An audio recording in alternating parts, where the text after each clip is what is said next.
touch game before. They're very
Six two zero.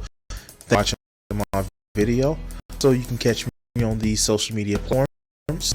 And want to see some great art, it might page up. And finally, Patreon. Thanks.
All right, guys. I want to thank everybody who's come to the show. And I was actually just getting the settings straight. And, well, let's actually talk about this. Had the day off yesterday and today. So, I just actually want to get into some gaming. So, it's just some shit I wanted to play. I wanted to actually get into some Assassin's Creed 2. Get back in and really just start playing it again. That's why you seeing me actually starting everything again. Man, let's actually switch. This is Crimson 60620. Thank you. All right. The Ezio collection, of course. I'm playing the Ezio collection. It's just one of those things that I actually like. Let's see. Damn it. And if you haven't ever played Assassin's Creed 2, spoiler alert. I want to get platinum on this, but I just didn't. And we're gonna definitely get back to the video. Let's see if there's any things to unlock. Cause as much as I fucking hate Ubisoft's practice, I guess I gotta start over.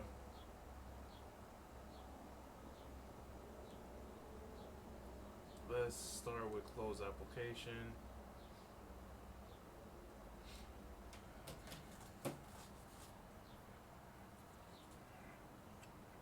Hope this doesn't fizz too crazy. There we go. It's fucking awesome. Alright, we're starting over.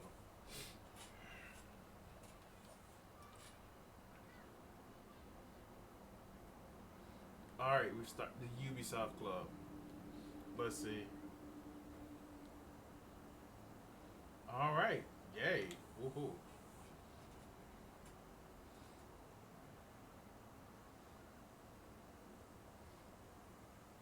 Oh, I've gotten all the rewards for this game. Let's see. Though total 100%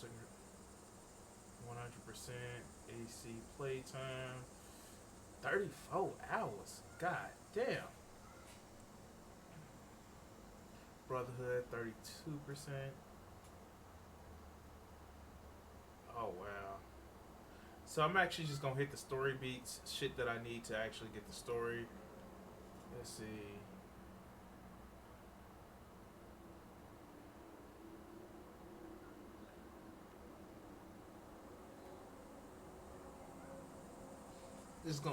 Just gonna play the story beat. So let's go ahead and get into the game. Yes, exit. Back to game. Yes. All right. So we're gonna try to run through this story, and I had to take a break from Conan. So what happened with Conan is I was playing, getting some level ups, and kind of getting the feel. I'm actually gonna do Conan more on the live server instead of shit that I can control. Yeah, we're gonna have fun with that. So let's continue. While this loading up, we're gonna let me actually. What I'm gonna probably do is temp down the game and turn on the subtitles. Let's see.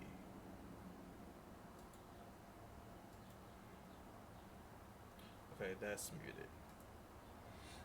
Of course, we're gonna meet. It's me, Mario.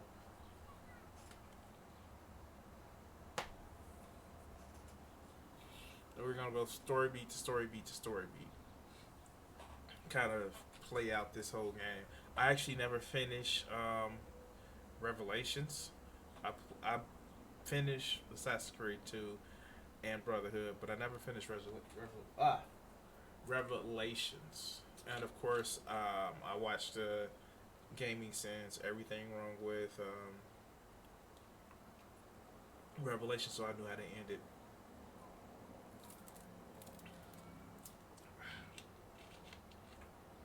Come on. While this is loading up, let's get back to the video. Now this is the golden half an hour where they're talking about Destiny just got owned in the video, and let's see what's going on. Very, very, very few people in media that I trust or care about their opinions for. You and Sam Cedar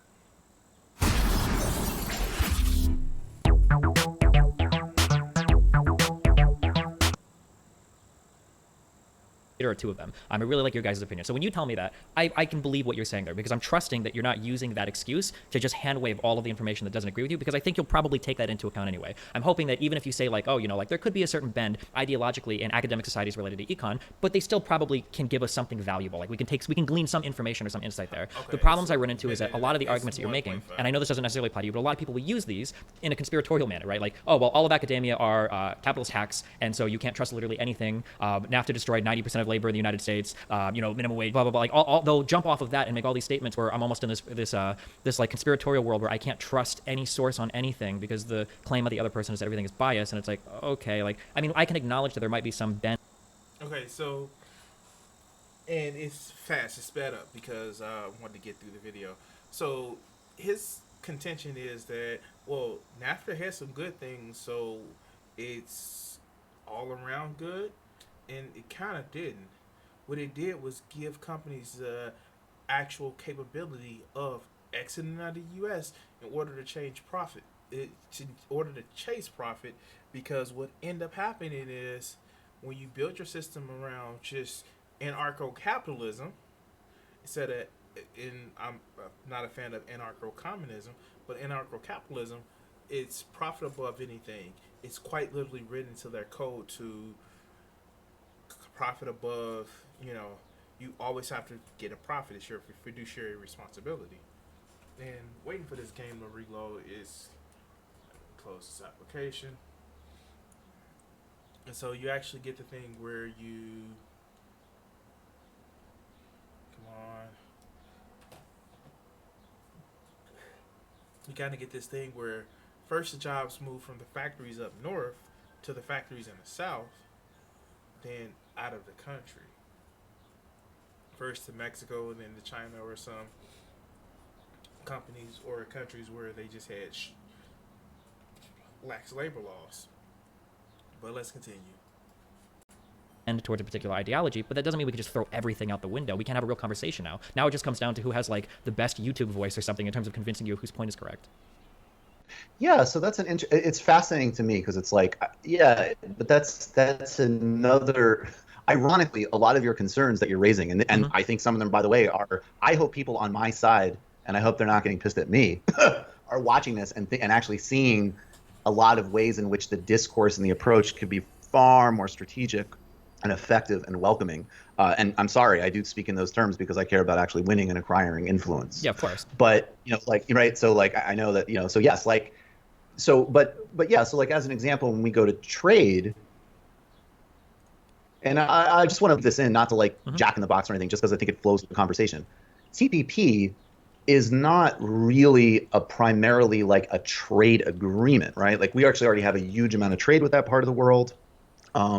Even Paul Krugman, who wrote a column sort of like reluctantly opposing TPP, even though he was an ardent free trader, was basically like, look, one reason I don't really support this is we basically already have a lot of trade activity in these parts of the world. And actually, in fact, the main driver of this, and this is according to leaked documents, and again, I am citing Krugman pretty intentionally here. He's not my cup of tea, but I think, we're definitely not talking about a radical or an anti-capitalist source. So I'm trying to, play cite somebody who I think plays in a larger field here. Sure. And he was just like, look, if you read this is basically like the strong interest of Hollywood and pharmaceutical companies to get much more serious IP laws in emerging markets. Now, So, and you actually did get some good thing with the TPP, but the fact is, yes, no, it was all about intellectual property. It was all about companies wanting to actually have more control over the things that they sell in other countries. And you know what? Here's the thing. Here's the funny, fucked up part about it. Yeah, if you want to have the issue where you're concerned where, well, why would I do business in a country if they're going to force me to fucking do something that I don't want to do? Don't do business in that country. Isn't that capitalist rule number one? Do things that make you profit. If it makes you not have a profit, then don't fucking do it. But, and I've seen this with several of his arguments of, well, what if I move to what if I want to do business in a, okay, yeah. What if I want to do business in let's turn down this.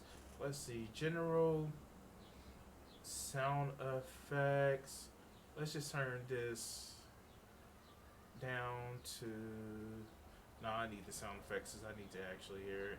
But voice volume down to 0. Music volume down. Brightness, we leave that. Displays on. Okay, cool. So you actually get this whole thing where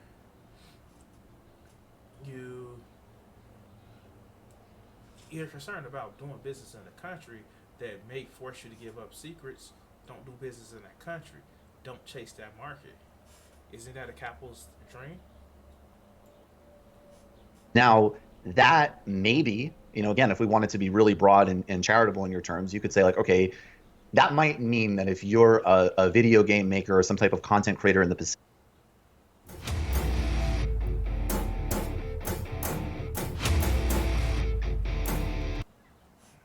Pacific Northwest who has a direct pipeline to Vietnam or Brunei, and you're going to lose far less money on bootlegs, the TPP might be a narrowly good deal for you. In the broader context, and the reason that, there was actually really serious warnings from nurses unions and very mainstream institutions of international public health advocates were like, no, actually, in order to combat diseases, things like AIDS and malaria, but even to just like get accessible cancer medications to poorer people, those IP laws will be horrendous. And so, that's a value choice. Obviously, I choose global public health over IP laws, right? And that's like what we're debating. We're not debating like some platonic, like, Kenya has flowers, Ireland has potatoes. Should they go to each other on boats and trade them? Like, that's not really how it works, And so, yes, here's the thing. I also see with a lot of issues with Destiny's argumentation, where it is using straw mans. He does use a lot of fucking straw mans when it comes to, well, capitalism says this, but the big old meanie socialist says this, or you actually have, fuck, okay, why can't he run? Okay, forget how to run. Come on, run. But also, it's a big old meanie head of, what if this happened? What if this happened? We have demonstrable proof that demonstrable. I know proof that fucking bad shit is happening with fucking capitalism. I can literally say that, well, capitalism eventually turns into totalitarianism or feudalism again, neo-feudalism. Because what happens is, in feudalism, you had the lords and kings with all the money at the top, and peasants just toiled in the field for them. What's so different from about what we have right now? Now, I am not saying that capitalism isn't a tool, and I'm also not saying that socialism isn't a tool. It's a synthesis of what you will see with communism and capitalism. It's mixed. We have that now. Maybe we should actually just tune it a little bit more to the worker side. But let's continue. I don't disagree with you. I think maybe the quibbling will get over into these, I guess, these finer points. So for instance, when you talk about one common attack against the TPP is that it expands pharmaceuticals' abilities to patent drugs in regions of the world that are going to be threatened by not having access to this medication. But I mean, as far as I was aware, the legislation of the TPP that existed before it became basically abandoned was it aligned with the I think it's called the Doha Declaration, that basically says that if you are part of a third world country and you need to make some generic form of a drug, you can't use the TPP to get essentially. Okay. Lance, thanks, man. Thanks. But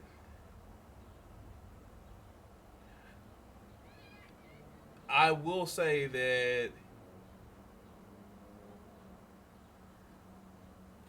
I wouldn't say that. I was just saying I was having fun. But thanks, Lance. But let's continue. Get cock blocked out of having a patent prevent you from making drugs that would save lives. So it seems like a lot of these kind of fearish statements aren't necessarily placed the best way.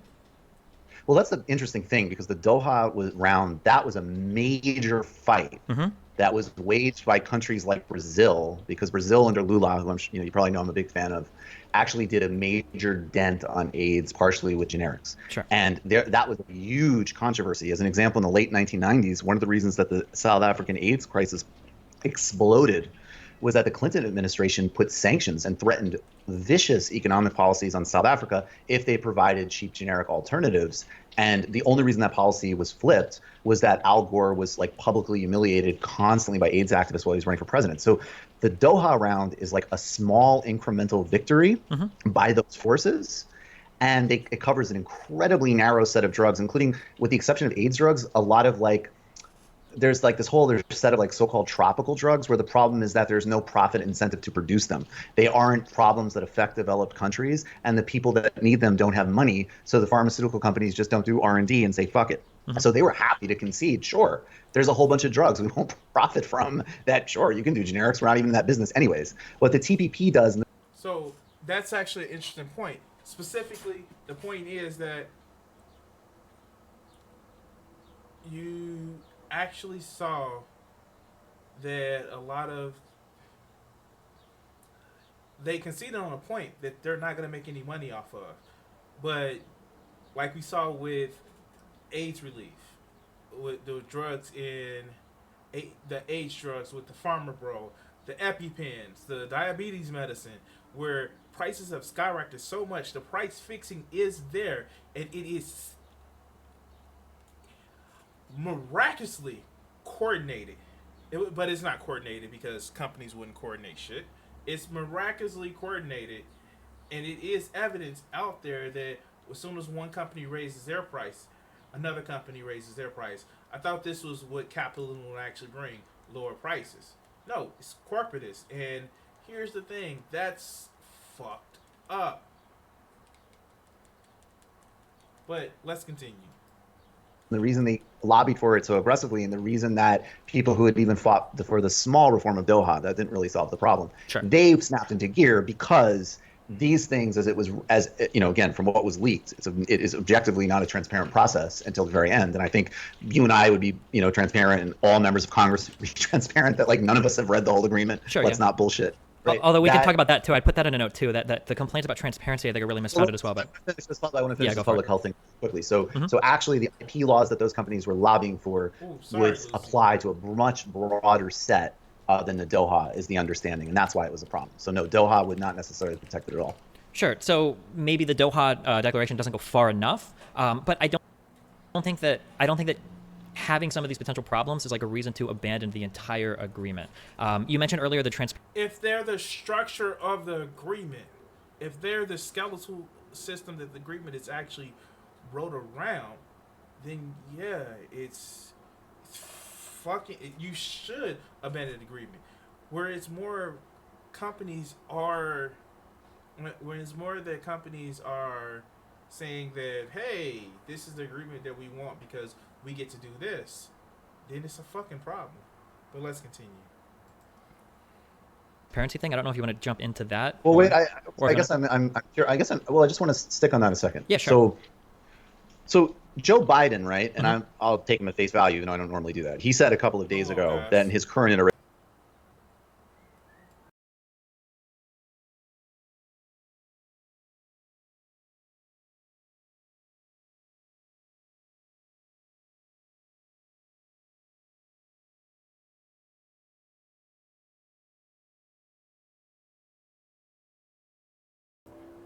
All right, sorry guys. I'm gonna have to pick this up in about 30 minutes.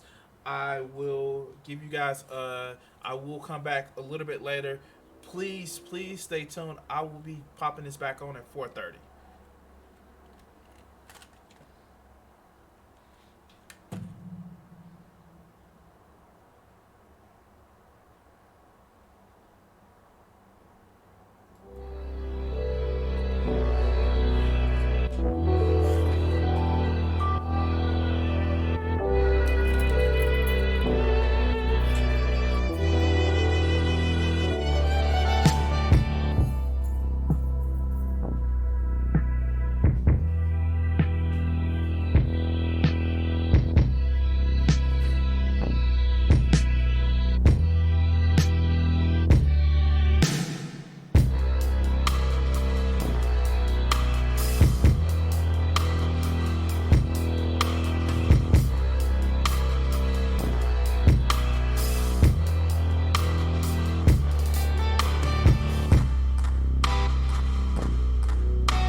right, guys. I'm sorry about that. I am back.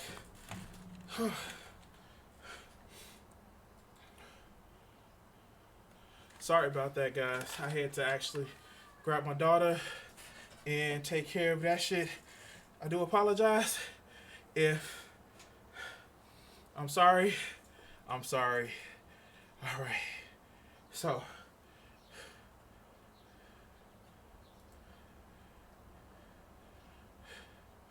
whew. I try to rush back as quickly as I can. I'm sorry about that, guys. So let's pick up where we left off. I'm gonna go back about a minute. Having some of these potential problems is like a reason to abandon the entire agreement. You mentioned earlier the transparency thing. I don't know if you want to jump into that. Well, wait. or I guess I'm sure. I guess well, I just want to stick on that a second. Yeah, sure. So Joe Biden, right? And I'll take him at face value. I don't normally do that. He said a couple of days ago that in his current iteration, and Hillary Clinton said this too, that as they revisited it, they realized that there was a variety of problems that needed to be significantly improved in it. For sure. So I guess like abandon it is, I'm not, that's just like a generic state. Like that doesn't mean anything. Like abandon didn't sign can it, mean right? It became defunct. Well, yeah, we don't sign it because it can be renegotiated, because it can be rewritten to actually reflect how it was sold. And in fact, another thing too that's really important about these agreements, which you can leave if you want with transparency. I don't think, to be honest with you, that's not, you're not going to, like, that doesn't exercise me as much as it exercises other people, but we can get there in a minute. But another thing like you'd have to do is, and again, is you'd also have to make the environmental and labor side agreements just as enforceable and sort of aggressively internationally organized as the ones that actually protect things like copyrights. So sure, let's rewrite the TPP and make it a higher standard trade deal. I actually don't think, I think even including many Marxists would absolutely not, if most of the global poverty that's been, alleviated in the last several decades, I mean, it's a lie that it's been trade and free markets gist. Okay. It's been, I mean, most of it is China, and China has a totally government directed, highly intervened, highly, supports its own industries in ways that like smaller countries and WTO agreements are not allowed to do, and that is worth. So he's getting to an interesting point. Yes, and we saw this. China has actually been lifted out, mostly in China and other countries, out of poverty at the cost of fucking American workers. We lost that shit because quite literally, countries went from the north to the south to Mexico and then all around the world. That's what fucking happened. But let's continue. Noting, but then also even like what the pink tide countries did in Brazil was take advantage of a commodity boom to build incredible social safety nets that lifted 70 million people out of poverty. So sure, let's write a better TPP that protects public health and makes it easier to trade video games or whatever. That's fine. Sure, but like when you talk about like, so the TPP had a lot of these like labor and environmental provisions in it. When we leave those negotiations, I mean, you say we can renegotiate it, but all those countries have already signed on now that the United States has abandoned that agreement, and that we just aren't part of those negotiations anymore. So if we did feel like those are two different arguments. So I have a question for you though. Yeah, sure. All of the agreements from NAFTA to the Korea trade agreement, they have all had, and Democratic presidents have made a lot of noise about let's just say environmental side agreements, right? And we know about the investor dispute mechanism. Sometimes it goes the corporation's way, mostly it does, sometimes it doesn't. But we know that in these agreements, there actually is international adjudication for when a company says, I'm being treated unfairly. They can go to do a bureaucratic process, right? We agree with that, right? Yeah, the ICS. Do you know how So he's making a good point, and this is a point that I know Destiny had an issue with. Quite literally, he had this issue where, they can just go to the international courts, and it's determined fairly, where most of the people that so hear me out, and this is one of the things that I have an issue with the praise of the TPP. So you as say like, and this isn't perfectly analogistic, but you as a African American that lives in the South, you can go ahead and get a jury of your peers. But most of the time, those peers didn't look like you. they looked like somebody else. They would have had an antagonistic way of just antagonistic way of addressing things with you. Like quite literally, you would go and deal with corporate lawyers to help adjudicate the problem, but those corporate lawyers actually, you know, worked in the system. And yeah, I'm not saying that corporate lawyers couldn't actually support some of the some of the process to look out for smaller countries, but you grew up in an environment of that's like me growing up in an environment of American food. Yeah, I can actually like other types of American. I can like other types of food, but I know American food. But let's continue. How many environmental cases have been brought up underneath side agreements in any of these trade agreements in the last couple of decades? What do you mean by side agreements? Like ISDS So arbitrated thing? Or? just the same way that TPP, it specifically has a side agreement inside the bill, but they used to be called side agreements, but it's functionally the same thing. It's the part that says, here are all these nice things we'll do to the environment.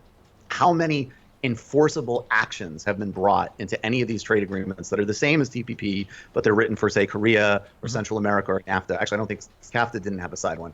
How many? I don't think CAFTA had a side one. I need to double check that. How many of them had environmental enforcement mechanisms that were brought to bear in those cases? When you say an environmental enforcement mechanism, do you mean like a specific part of the agreement that says that like if you violate this provision? Like so if in these agreements, and just as with some of the market stuff, countries violate these things all the time, or other countries think they're violating these things all the time. So, Canada goes to the United States, says, hey, there's a side environmental agreement in NAFTA. You just built, 20 new smokestack plants in Ohio. That's going to cause our kids, asthma through the weather patterns, whatever. I'm just talking. How many enforcement So just to be clear, we know that there's multiple enforcement mechanisms under Chapter 11 in NAFTA. Whereas an example, like there's a Canadian gasoline company that sues under the state of California under WTO rules for eliminating a gas additive. They won that one, by the way. So we know there's multiple examples like that where a corporation is able to say, you're violating a trade agreement. I want international enforcement under this global bureaucracy. Funny. This example that Michael actually brings up, I remember hearing a conversation when Destiny actually brings up, and he says, well, we see, what if he uses the reverse of a company in the U.S. suing Canada? He doesn't bring up the thing that, hey, most of the times the companies actually win because they have undue, almost near omnipotent corrosive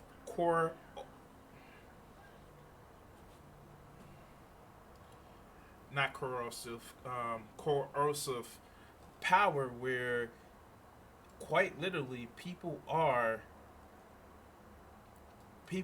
actually, I don't know what's the best way to describe it. People are actually getting.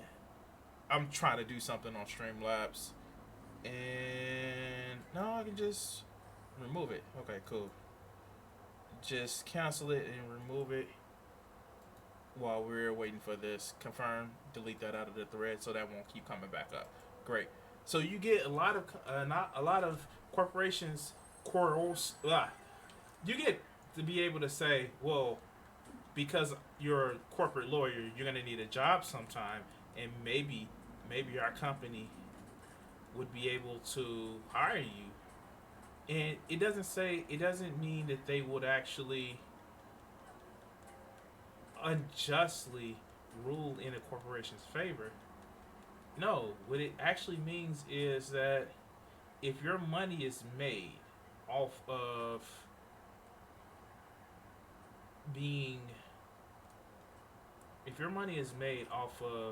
having a specific amount or a specific way of looking at things, then of course you're going to be into that. This is why we see a lot of corporate media, and mainstream media having such milk toast type of host that would be like, well, some say this, some say that. We can't. We don't know. Well, we do know. The shit isn't balanced. There aren't good people on both sides. And it's not that they're being noticeably, deceptive. They're quite literally are being chosen to be that way because they're going to play in the system. How many times have you seen, and then it's so one fucking sided, how many times have you actually seen that there are extreme ideologues on the right that's actually chosen to actually speak about certain things in society where, and you'll get some milquetoast Democrat who actually says, well, no, we need to take small steps. No, take larger ones. Let's take it. Let's have that extremes on both sides. And no matter how much I like his politics, Bernie Sanders is not an extreme. He's not. Compared to other people, he's pretty tame. But let's continue. To protect my trade interests. Wait, are you? And now So wait, when you cite that particular case, are you saying that like that was like an example of like a corporation doing something that was like hurting the environment, or? Well, it literally, what? No. I'll slow down. Sure. What I'm saying is that in these agreements, Mm-hmm. there are clear mechanisms. If you and I are trading, Sure. Well, And I say that- I'm really curious about this No, no, example I- that you used for this- over the Canadian guy side. no. I don't want to get sidetracked because this is a really important overarching point. Sure. This is fun. I mean, this is the disagreement about TPP. Period. Okay. Like this is what settles it one way or another, basically. Okay. If you and I have a disagreement, if we're trading back and forth, Mm-hmm. and I'll go really stereotypical here. Say I'm Hollywood, you're China, right? And then I say you are bootlegging Rush Hour 3, or you're stealing some patent. And I shouldn't even use. I mean, China basically has enough power to just say fuck you. Say you're Vietnam. I'm going to go to the WTO as Paramount or whatever, and I'm going to say such and such an action is taking place. This interferes with my ability to do trade. It's a violation of the common framework on trade and tariffs, going back to GATT. And the trade judges will more than likely not say, yes, you are correct, Vietnam, you need to stop that practice and go back to trading, right? And I'm not even saying in that example that that's wrong. That's just the way those agreements work. Okay. Now, what you've said before is that there are agreements in the TPP, just like in the Korea trade deal or NAFTA, that cover the environment, because they're focusing on the environment now, Yep. that have also international enforcement mechanisms. So what I'm saying is that there's multiple cases where country X says that country Y, always on behalf of a corporation, because that's who's involved in the trade, Yeah. has said, you're violating a part of our agreement by doing X. We're going to go to the International Tribunal and get a ruling on it. That happens all the time. And under TPP, the power of that would actually be extended, which is another reason that people are. So you have these examples, and you have this concern that, well, that Destiny, and he does it in his later video, that he was talked over, and this is just blunt force conversation at him. And if you have your numbers, just like you do with every stream, go ahead and, use those numbers. But let's continue. Objected to it. Sure. What I'm saying is if environmental conditions were as serious under these agreements, you would assume that there would also be hundreds of cases of country X is violating its environmental obligations, correct? Maybe. I don't know if you would need to bring in the TPP to enforce that, though, because the local Well, laws then of the country. Well, I mean, What's I the- really want to respond to the earlier point that you brought up about the. Well, why would you have the environmental agreement in the TPP then? So how is that a defense of the TPP? So the environmental agreement, as part of the TPP, basically says that if a country changes its laws to do something that is beneficial to the environment, a foreign corporation can't sue that government and reclaim lost profits because they're doing something to clean their environment up. That's what those acts are for. That's what those provisions are for. But it says well, that there is a common. No. This is really important. I agree, but I There's really want to go back to your common earlier example. standards. What? I really want to go back to your earlier example because No. I We can go back as soon as we get this because there's a really important answer and really Yeah. obvious one you're not giving me, which Okay. is that none. There has been zero environmental enforcement under any of these agreements, and I just. And so this is one of the things that kind of bugs me about watching Destiny because he says, no, it's going to be good. No, it's going to be okay. No, let's appeal to the base goodness in people's goodness. But then he turns around and says, well, no, that doesn't work because people are stupid. Want to be really clear. Okay. And I'm not saying you're doing this intentionally, obviously, but that is not what these agreements say. I don't think the job of the TPP is to enforce that. Sorry, go ahead. Then why do you cite those as defenses of the agreement then? Because then they're irrelevant. No, so the TPP they're not defense. So I don't think the job of the TPP is to go in and enforce like an environmental standard in a country, more so protect an environmental standard that a country has on the books and prevent foreign corporations from suing them for implementing new environmental standards. Well, then you can also see that, well, that's again, so if that's your thought of what the TPP is, you don't even agree with the TPP either. You should tear it up and get rid of the environmental and labor enforcement agreement. So yeah, this is actually pretty true because what ends up happening is a lot of the countries actually it's not, it's actually with the TPP, the overview that I read of it, it's more that if you're standing in the way of a company's profit, the whole model of what the US does, a company's profit above everything else, then we're going to go to the courts and you actually have again those lawyers in place where it's just like,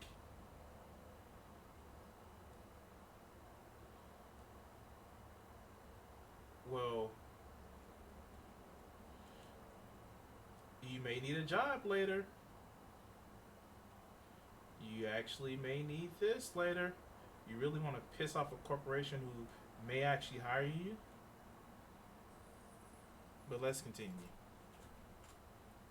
So that might be because true. You're not. So I just want to be really clear then. I really want to go back to your early example. It's killing me, Michael. Well, but we're gotta do this because this is the big story. But you built you built this off of an example that perfectly illustrates my problem with this. No, this is the agreement though. This is what people object to. So you don't even just to be really clear. Yeah. You actually are you disagree from the right with Obama and Biden and Clinton that there should be enforceable agreements in these agreements. Well, I mean, every agreement has to be enforceable to some extent. Otherwise, it's... Well, on the environment and labor, you just said that it wasn't the job of the TPP. So when these candidates come out and they say, and Obama said this multiple times, that the TPP has the best environmental and labor standards that are enforceable, and they are not just pre-existing bills on the books, because if they were, then they couldn't go to Brunei and say you can't do child labor. Those are all new laws. That's not an environmental standard. Those are labor standards. That's something separate, which is something... There's no objections. There hasn't been enforcement. I was just using labor as an example. Okay, sure. Environment as an example. There hasn't been enforcement on labor either. There hasn't been, but I mean, if we look at Vietnam pre and post TPP. So he just admits that these agreements, even though, god damn, this is what actually gets me. It's like you're switching it, and I wouldn't say it's changing the goalpost versus flipping the fucking field. And you're switching it like, well, no, but yeah, I'm sure if they wanted to do it, you'll be able to do it because we got the new agreement. But well, the new agreement won't fucking work because you don't need the new agreements to work because we already have those. Well, cool. If we already have them, that's great. So why aren't the decisions being made about child labor? Well, that's why we need the new agreement. But let's continue. Signing, you did see that Vietnam was moving in a certain direction where they were allowing trade unions to show up, where they were allowing more people to have some political freedom, where they were kind of scaling back some of the... Well, definitely, I mean, the political liberalization of Vietnam goes back to the 1990s. Sure, but they abandoned a lot of that when we pulled out of the TPP. When that pressure was gone, they immediately reversed on a lot of those decisions. No, that's a really... I mean, so look, here's what I'll do. Oh, so if a company wants to look good and wants to look shiny, and I see the shit all the time... And you ever been at work where, like, some big bosses is coming to actually visit the job? They look real new and shiny for that visit, but after that visit is on, shit goes back to the original way it was. Wait, okay. That's a really... No, this is important. That's this is what happened. No, this is really crucial. Okay. So if you're right about Vietnam, and you could be right, okay, all the more reason to back my position on TPP. Because if you actually have, inside these agreements, if you wrote an agreement and renegotiated it, everybody could renegotiate it, and the reason, and believe me, none of the Asian underdeveloped trading partners are upset at a bill that would be better on generic drugs. Trust me. In fact, every single WTO round, you always see people from developing countries demanding greater negotiations, more reciprocity, That's and incidentally, on our end, less double standards, that's because the we still have all man, sorts of boy. sneaky tariffs and all sorts of double-edged shit. Mm-hmm. But if Vietnam was moving in Why did incremental it directions, which actually hit I could concede, although that process is decades long, Sure. it's not just because of TPP, then that's great. Then what we need is an environmental environmental agreement on a TPP that has a equally enforceable statute for environmental and labor protections. And that is another reason why, and I'm a pure Sanders supporter, Elizabeth Warren's trade deal in some ways is quite smart, because what she says, and we have a framework which would be really easy to do this, which is that you incorporate the global bare minimum standards of the International Organization of Labor, which is already a global organization in Geneva that already sets standards, that works and understands these institutions but doesn't have the same power, and they can enforce alongside trade bureaucrats another set of conditions and standards, which is precisely what TPP is sold on. In fact, if TPP was what Obama said it was, we would all support it. Okay, there's like 20 million things. So first of all, the is it the IOL, is it the International Organization of Labor Standards or whatever? That provision. International Organization of Labor. Yeah. That's what, so Elizabeth Warren says, let's make them set global labor standards as well. That was in the TPP, though. That those requirements were there for you to be a trading partner in the That's what I just TPP. explained to you, though. But not enforceable. That's what I just explained. That's the reason. See, if you don't have an enforcement mechanism, this is why I think this is where things get really interesting, right? Yeah. If it's just theoretical, then it's just air. Like, sure, like trade is good, trade is bad. In trade, you can make an argument actually accelerated trade is very bad for the climate. There's all sorts of arguments we can have, and they're interesting and ethereal. Okay. But I like to talk like in actual policy. Sure. So that agreement and all of these agreements, they have a provision for investment. So, and this is it. Okay, so let's have this conversation. It's yes, you had a standard with no teeth, nothing that was enforceable, and what was enforceable is going to the international courts, where corporations mostly win those. Like when it came to actual court standards, the corporations will actually win versus, having and it all falls down to, if you're scared about certain things happening in countries that you want to do business with, but they may ruin your business, don't do business there. It's the same argument that I use for people who say, well, if you tax the rich people, then they're going to fucking leave. Then here's the thing. Let them leave. And when they leave, don't let them do any fucking business. Let's just do that. If they're gonna leave because they don't want to be charged a certain amount of tax, let them leave, and don't let them do business here. Let that be the tariffs or the taxation. Let that be them actually saying, "Oh, we don't want to do business in the U.S." And it's kind of the thing. It's just like, this is what I don't get from people who say, well, if you start taxing the rich a certain amount, then, well, they may get upset and not give us the business. Okay. I'm sure if you're getting mad, ironically, let's look at fucking what happened with Ninja on Twitch. If you're getting mad because of Twitch and you want to go to another platform, there was somebody that was willing to take your motherfucking business.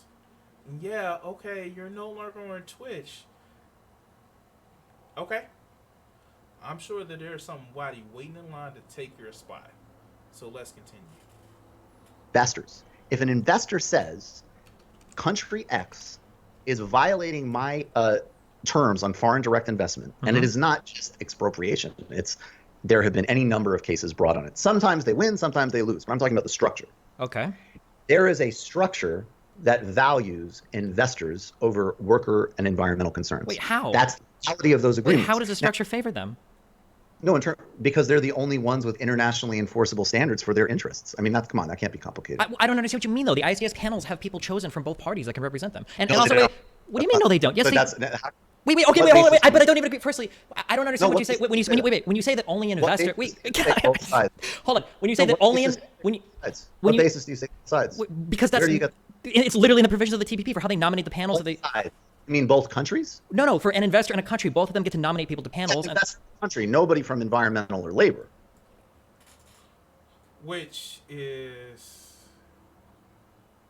very important because if you're, what say, put an additive that's like lead and gasoline, of course other people should be able to say, hey, maybe you shouldn't do that. Of course a country should be able to say, hey, no, hey, maybe you shouldn't build more coal-fired plants in order to get power. Maybe we should be able to stop them. But if a country says, fuck it, business needs, and they say, do it regardless, of course that should be the country that's being affected. And quite literally, in some cases, that would actually, they can do it for their own home countries. But let's continue. Okay, but I don't understand. Okay, I don't. When you say that these things favor. I just want to be really clear. No. Slow down. I have to go fast because I haven't said anything. These are but these are the points. No, but I don't know. I disagree with so many things that I haven't got to address. But there's nothing. I mean, I don't know what's your disagreement. But let me tell you then. Wait, can I tell you one disagreement? So but you got to stay inside the parameters of what is actually happening in reality. Okay. So, there's like a million things. The most recent thing you said, that the TPP only favors like investors bringing suits to other countries or whatever. This is what I would expect to happen. Why would a country sue another country for something related to business going on in that country? That doesn't even make sense. Like if I'm making. Because businesses, especially American Western-style corporations, quite literally are chasing a profit model above everything else. Fuck the environment, fuck labor, fuck everybody but my profit and my shareholders. A trade agreement, I want to protect any firm that originates in my country doing business in another country. I want to protect them from the other country enacting laws that make them non-competitive. That's part of the trade. But why would... So, and that's the key. The fact that you think that the competition, and I get why. I get why he actually does this. I get why he actually thinks this way.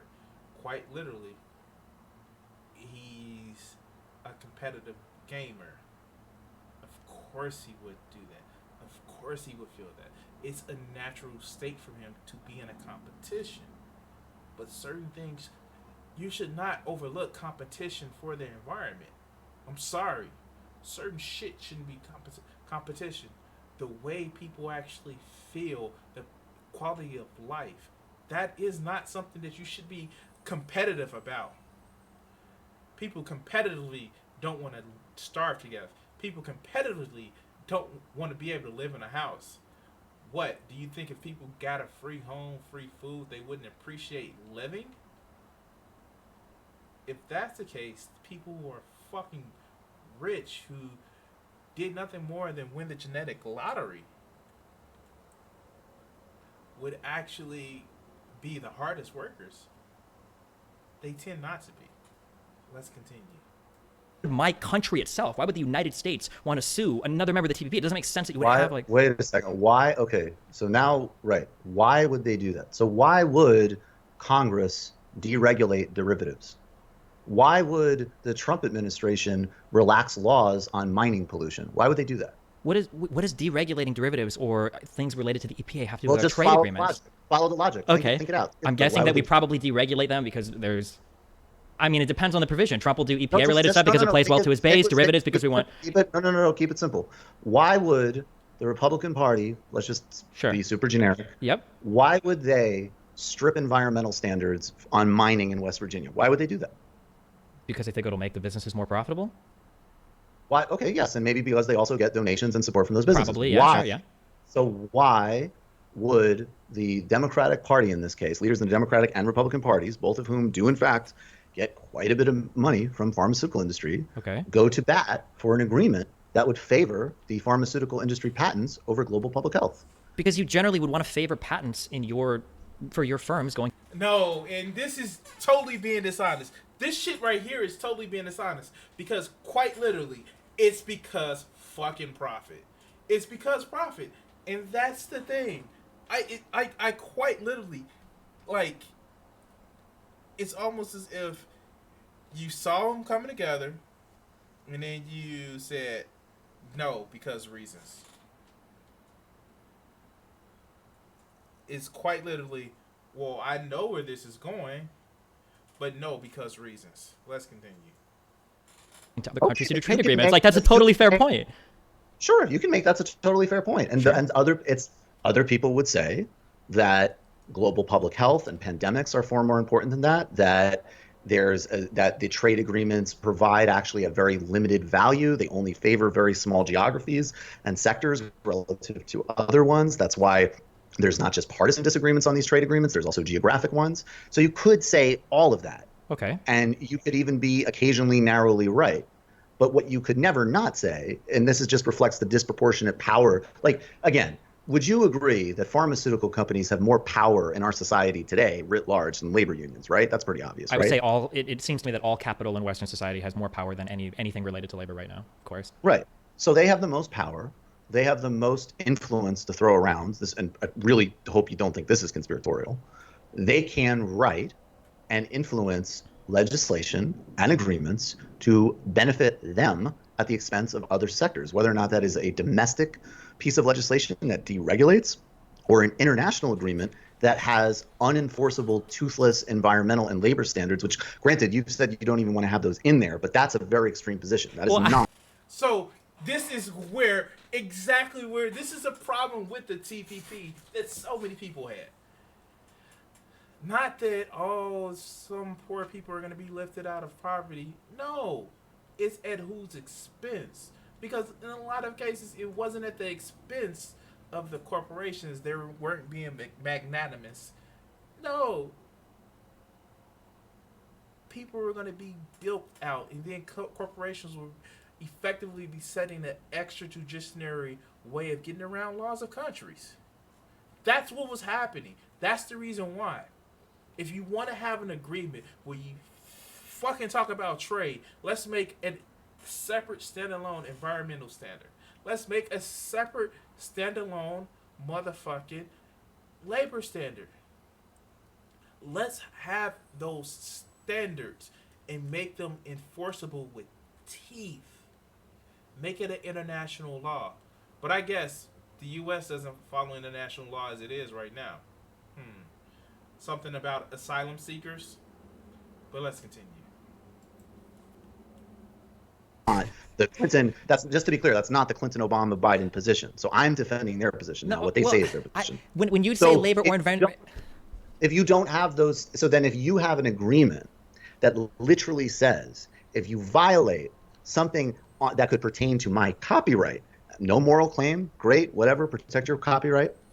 There is an enforcement mechanism that has serious consequences for the other member country's economy, and that will be enforced. Whereas if somebody says, oh, you just violated an environmental condition, oh, well, you shouldn't do that. Oh, you're still doing child labor? You still don't allow independent trade unions? Well, shame on you. Those agreements structurally favor certain sets of the economy. And if the core argument does start to come down to whether you're a progressive or a centrist or whatever, the basic disagreement that people like me think, like, no, we need to much more radically rebalance the standards of society. You can't have a trade agreement that just favors the pharmaceutical industry. And in fact, yes, it's good for a handful of jurisdictions, mainly in like New Jersey and DC lobbying firms. That has no trickle down on most normal people. And I know you know that because I've seen you debate a bunch of right wing. So, and this is the key thing. It's like, I don't get this whole trickle down shit because it's been noted that it doesn't fucking work. The only thing it benefits is the top.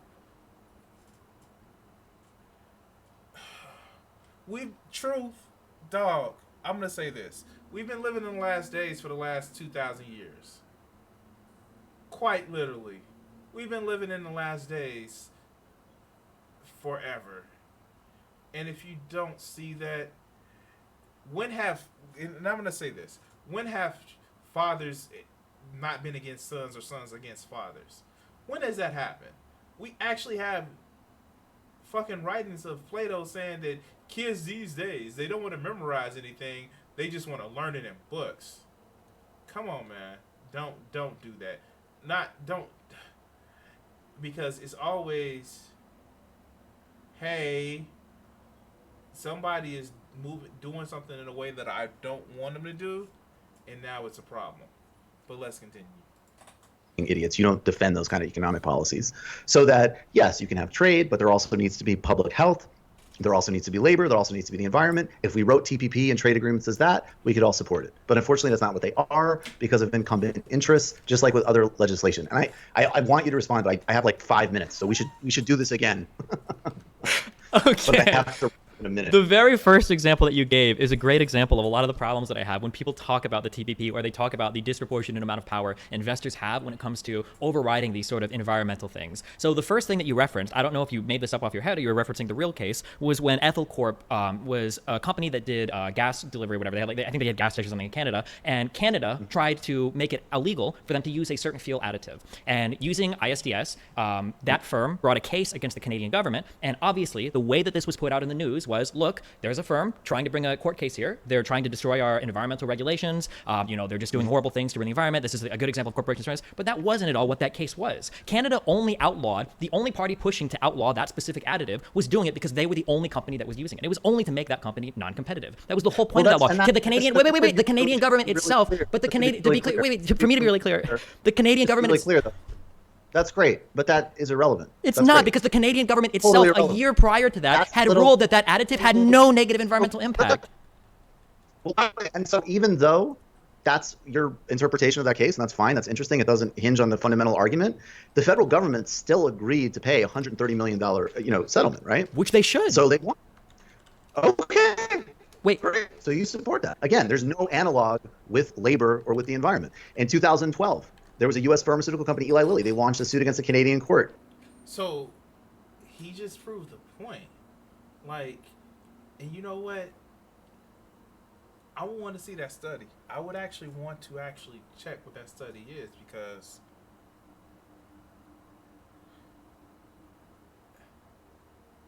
maybe it was determined, because in science they are very conservative with certain things. So in science they actually say that there may not be enough conclusive evidence, and sometimes that's just them being conservative. The models for global warming, or really climate change, were conservative. They actually thought it would get much worse, but they put out a paper saying, well, this is what we can prove versus what really can fucking happen. And you know what? Those worst case models are happening now. But let's continue. I'm quoting now, rejecting monopoly patent protections from 2 other drugs after finding insufficient evidence that they could deliver the promised results, right? Wait, I'm sorry, can you say this again? There's multiple cases like this, is the point. But I'm not going to go into like the rabbit hole of this. You say rabbit hole, but these are important, like, real life examples for how these. Absolutely not, because honestly, if your agreement held, and maybe again it's just a framework difference, but if you said, look, Michael, if you go back the last 20 years, there are multiple cases where under WTO rules, a labor union in New York went to the WTO and they said, there's a rule in this side agreement that bans a certain type of labor organizing. Or it went to Colombia. It says, we're doing a free trade agreement across the Americas, and Coca-Cola is actually subcontracting paramilitaries that kill labor organizers.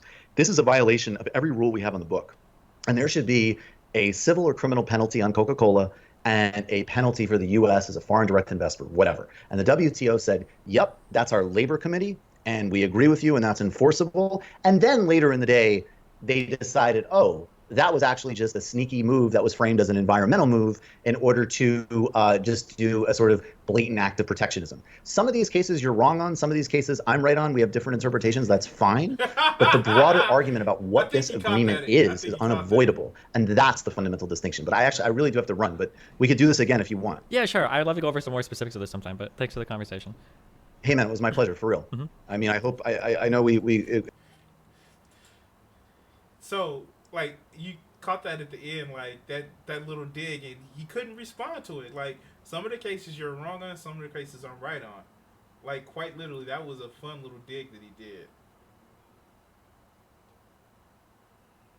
But let's continue. It went places. I hope we got some good stuff done, though. Okay. I really appreciate it, man. Have a All good right. All right, take care, man. Bye-bye. Bye.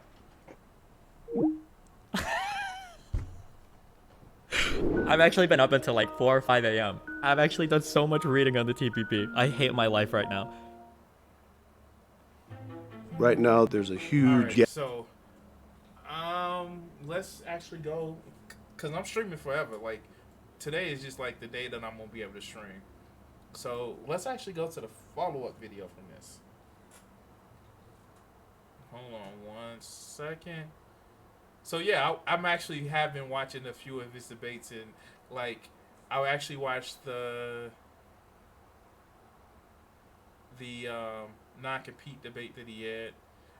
He's been kind of going after leftists, and here we go. This is actually He understands that, right, but then it seems like we're scared in the West because of dumb shit going on. You've got like the United Kingdom. Hold on. This is picking up right here.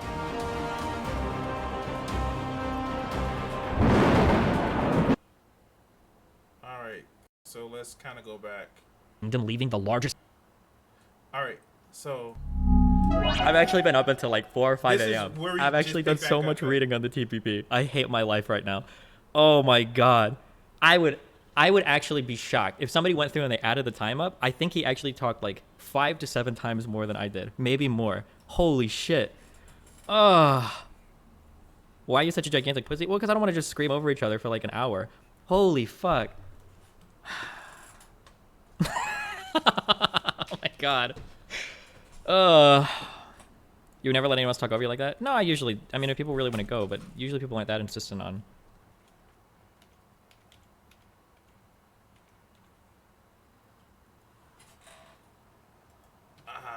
I muted the wrong thing. Sorry about that. Let's go. There was an issue where Canada tried to sue France because Canada wanted to sell products with asbestos in these products. They tried to sue France over it. This is where a company tried to sue France because of some of their laws that they had for environmental regulations. France won that suit through ISDS panels. They sided with France there, and France said, fuck off. This was an environmental decision. You're not allowed to import. We're not going to import asbestos products from you. They won that case. Like, Philip Morris is like currently battling a case against Australia right now because of expropriation with their tobacco stuff, because Australia basically relabeled all the cigarette packages and they're fighting over that. We're not clear how that's going to wind up in court either. Like, fuck me, dude. I'm so ass pain that I didn't get to talk at all. I mean, we need a Gish Galloping emote. Holy fuck. The pharmaceutical thing is also contested. I should have read more into the Doha initiative. I don't know if it actually sucks shit. I just read that there's something called, or not Doha, the Doha. What is Doha? The Doha initiative is supposed to protect countries that have like specific public health crises that they need to generically patent a drug or generically produce a drug. They have the capability of doing it. He said that didn't go far enough. Maybe it didn't. I didn't see if it actually went far enough or not. I guess maybe I could have dug a little bit deeper into that. But like, I think that your goal there would be to overhaul that declaration or increase your strength there, rather than like walking away from a whole trade deal because maybe some countries have some drugs that they might not be allowed to use. 5 minutes ago, never meet your heroes. People talk about you using debate tactics, but those are some real hardcore debate tactics. His entire opinion seemed to be that companies influence trade agreements, therefore bad, so reductionist, that any nuance was irrelevant to him. Also, countries sign treaties to just ignore them. Yeah, like, I don't know. And this goes back to what I was saying earlier, that we signed an agreement for...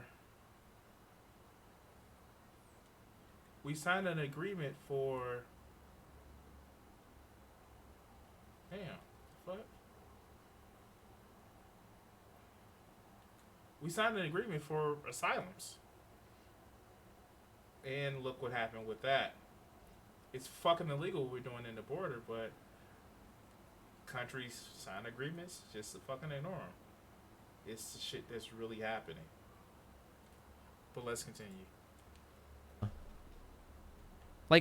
Like people act like corporations are always evil, but you want your corporation to be able to sue another country. Like if I go to do business in some other country and they nationalize my fucking shit and steal it from me, well, fuck, I should be able to fucking sue that country. Fuck that. You want those protections there to make your firms competitive in other countries. That's the whole point of liberalizing trade, is to make it so that your firms or other people's firms can be more competitive around the world.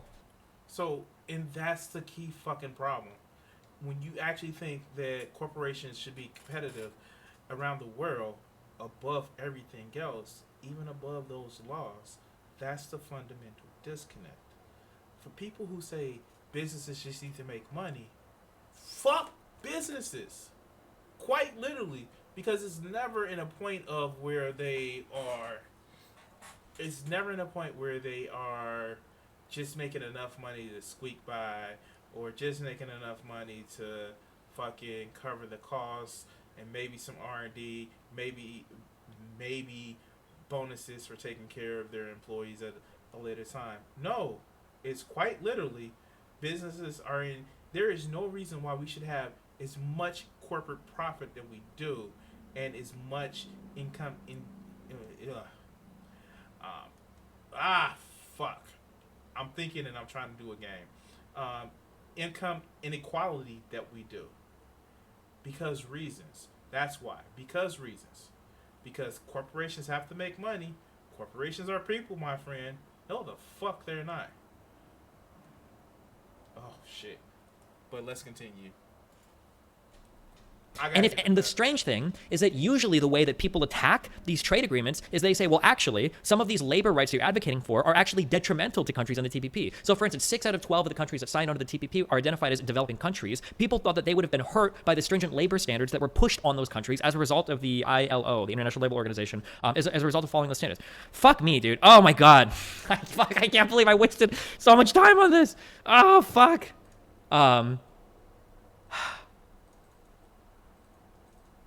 We can read I guess one of these articles that I had. There are a couple that I read about Vietnam, basically, that Vietnam's government, Vietnam's government has a whole bunch of like fucky shit going on with it that was. So, here's the thing: Vietnam isn't a communist government as way people like to think. No, it's a state-run business. Just because it goes back to my Richard Wolff video. If you look at the way that a lot of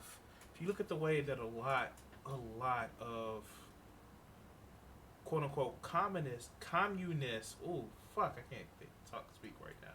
A lot of communist, so-called communist governments run. They're not communists.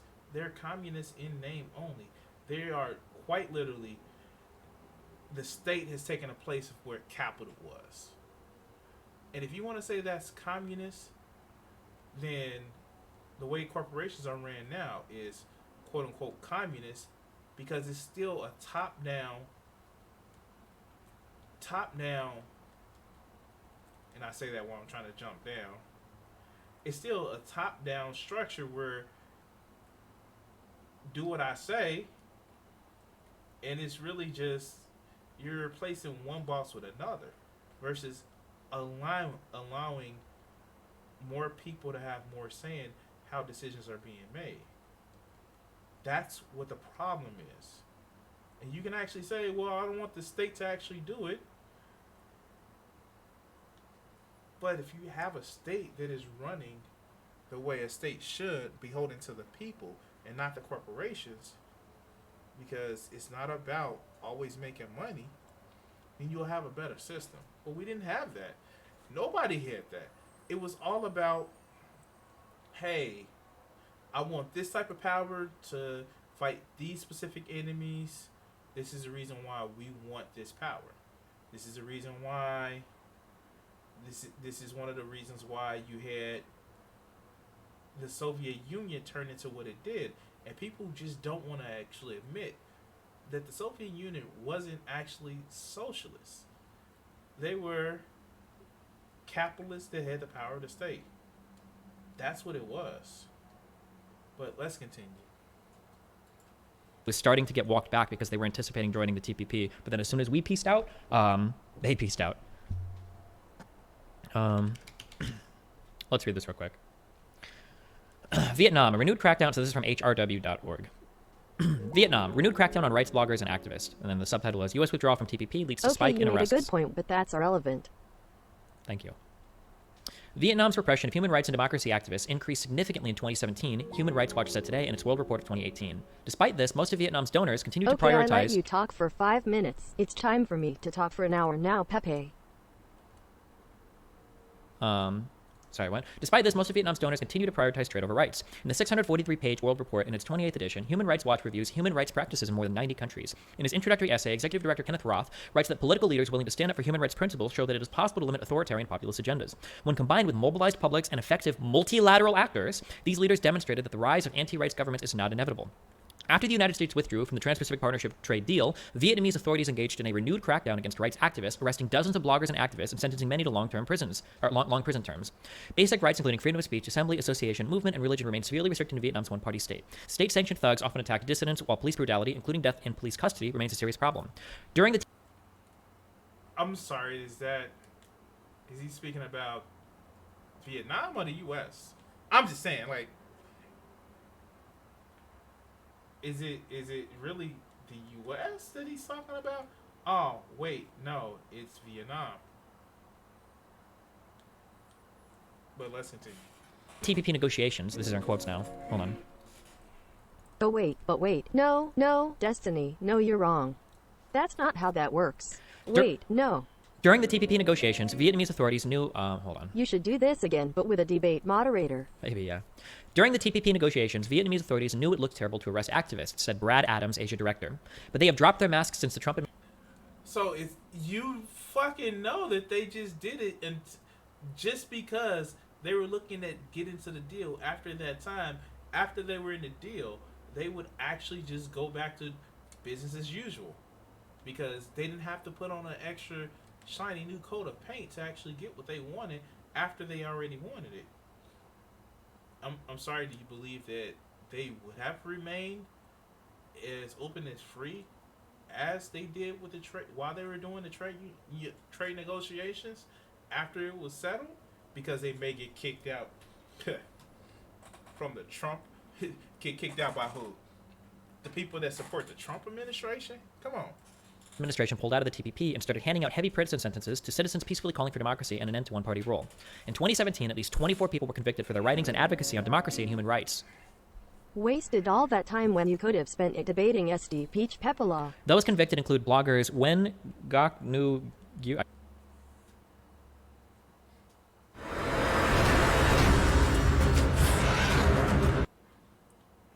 I can't pronounce it, guys. Known as Mushroom Mother, sentenced. And so you know what? This is where I actually came in. I saw this video first, and then I went back and watched the other video. But let's continue. 10 years in prison, Tran Thi Ga sentenced to 9 years, and then Pham Kim Khan sentenced to 6 years, and Nguyen Van Hoa sentenced to 7 years. Within the past 14 months, the police have arrested at least 28 people for sweeping national security offenses that are used to punish critical speech and peaceful activism, including former political prisoners. I'm not going to pronounce these names. Blogger Nguyen Van Dai and his colleague Lee Thu Ha remain in police custody since December of 2015 without trial. The initial charge against them was propaganda against the state. In July 2017, it was changed to subversion. The Communist Party of Vietnam presides over a one-party state that severely limits basic freedoms and punishes dissent. At least 119 people are currently serving lengthy prison terms for expressing critical views of the government, taking part in peaceful protests, participating in religious groups disapproved of by the authorities, or joining civil or political organizations the ruling party deems to be threats to its monopoly on power. Vietnam bans independent political parties, labor unions, and human rights organizations. Monologue Mike Pepala. Religious groups can only operate under government management. The police use various means to repress religious groups that operate outside of official government-registered You should watch the VOD and pause his points and go over them that way. and government-controlled religious institutions, including constant surveillance, intimidation, harassment, forced denunciation, public criticism, and sometimes excessive force. Rights bloggers and activists are subject to constant harassment, intrusive surveillance, detention, bullying, interrogation, and the application of pressure on employer, landlords, and family members. Police place them under extrajudicial... So you're reading all this, dog. So you're making this point. You're actually appealing to the emotion of, well, if the U.S. wouldn't have gotten out of the TPP negotiations, then they would have stopped. Now I know it's hard to disprove a negative, but You know good and goddamn well, as soon as those negotiations would have went through, they would have went back to business as usual. It's built in their code. It's built in their DNA of how they have their system of government working. And quite literally, you know this is what's going on. Now, if you want to say that they would have had more incentive to actually be more, at least appear more open to criticism,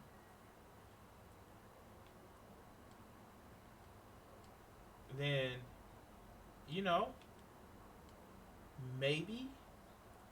But no, this is not what the case is. You actually know what the case is. They were doing it for the negotiations. As soon as the negotiations fell through, they start going back to their own ways.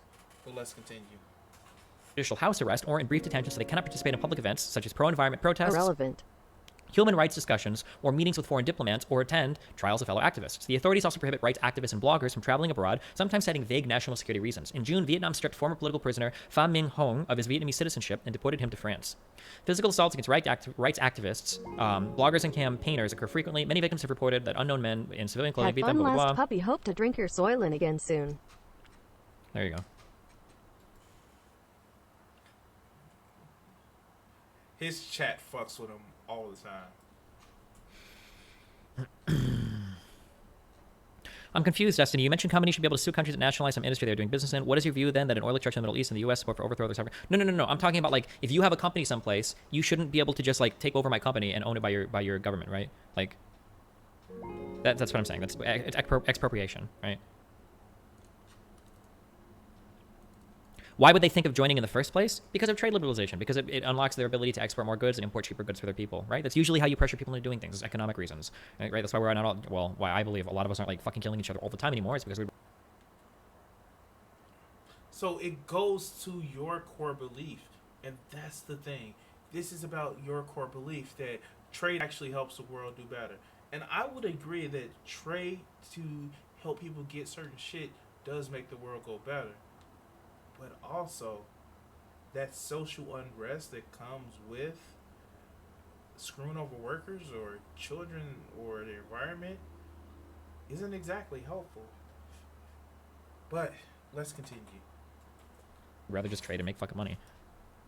Why would you discuss this after the person you debated left? They can't provide counter arguments. It's just a circle. Well, because I couldn't talk. I couldn't talk at all. Do you have an estimate for the impact on the smaller economies? I don't know. I know for the United States, the estimated impact was about 0.5% GDP growth.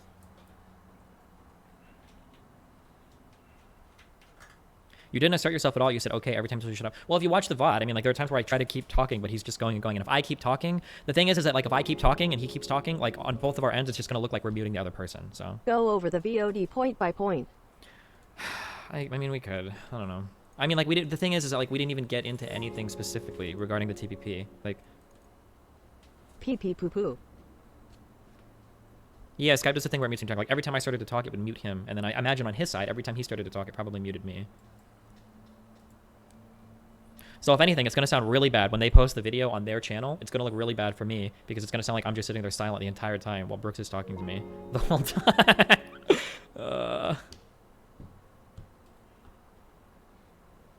Is your main things that you like about the TPP that it would be the negotiations and it protecting companies from abusive governments? Well, like, Brooke sounded exhausted. Maybe that was why he was so callously talking over you. maybe.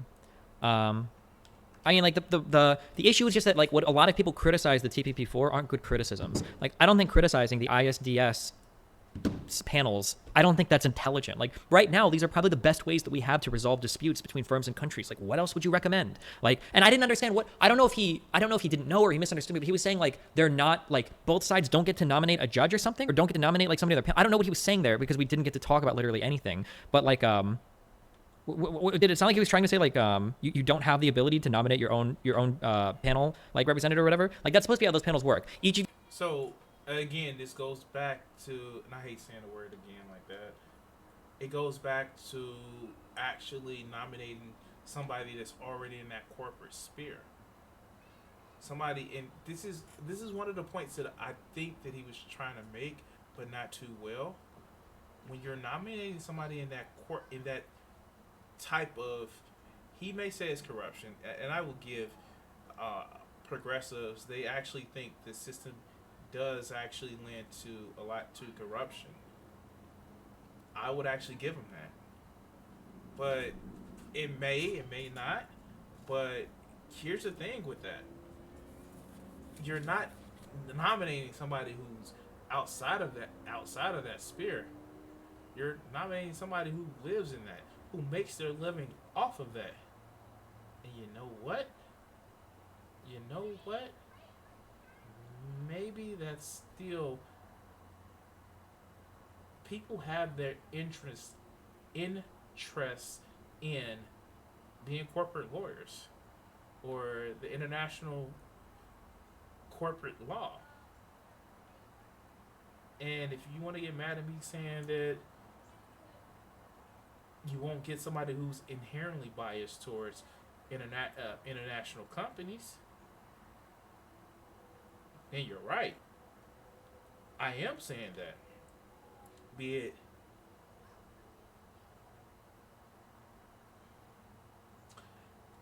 an incrimination or not, if you're bathed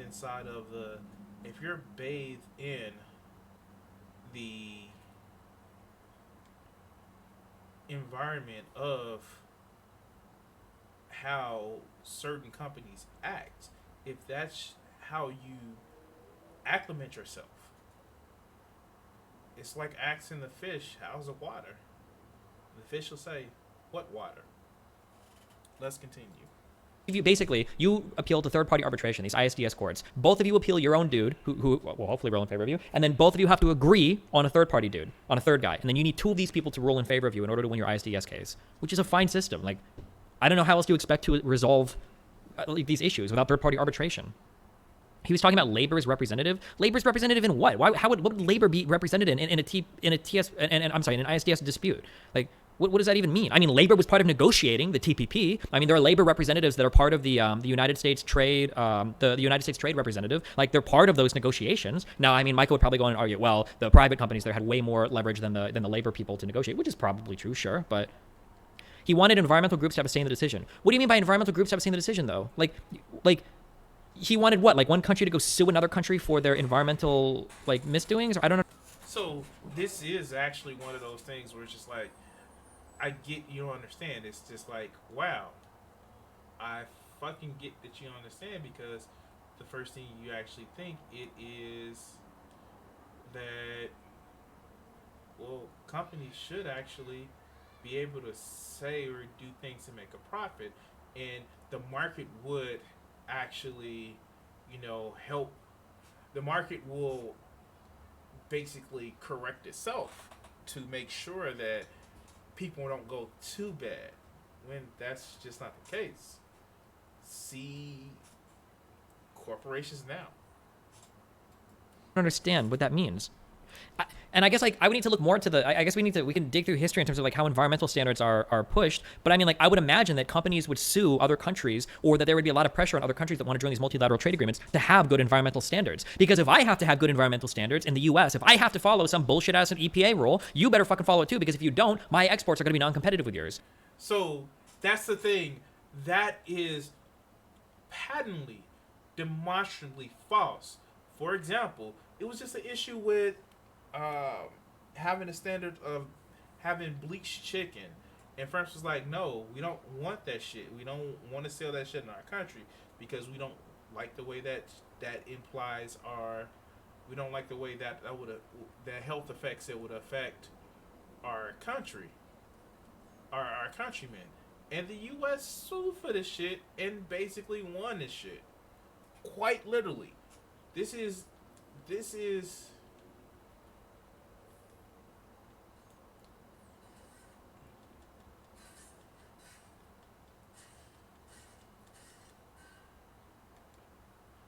Come on.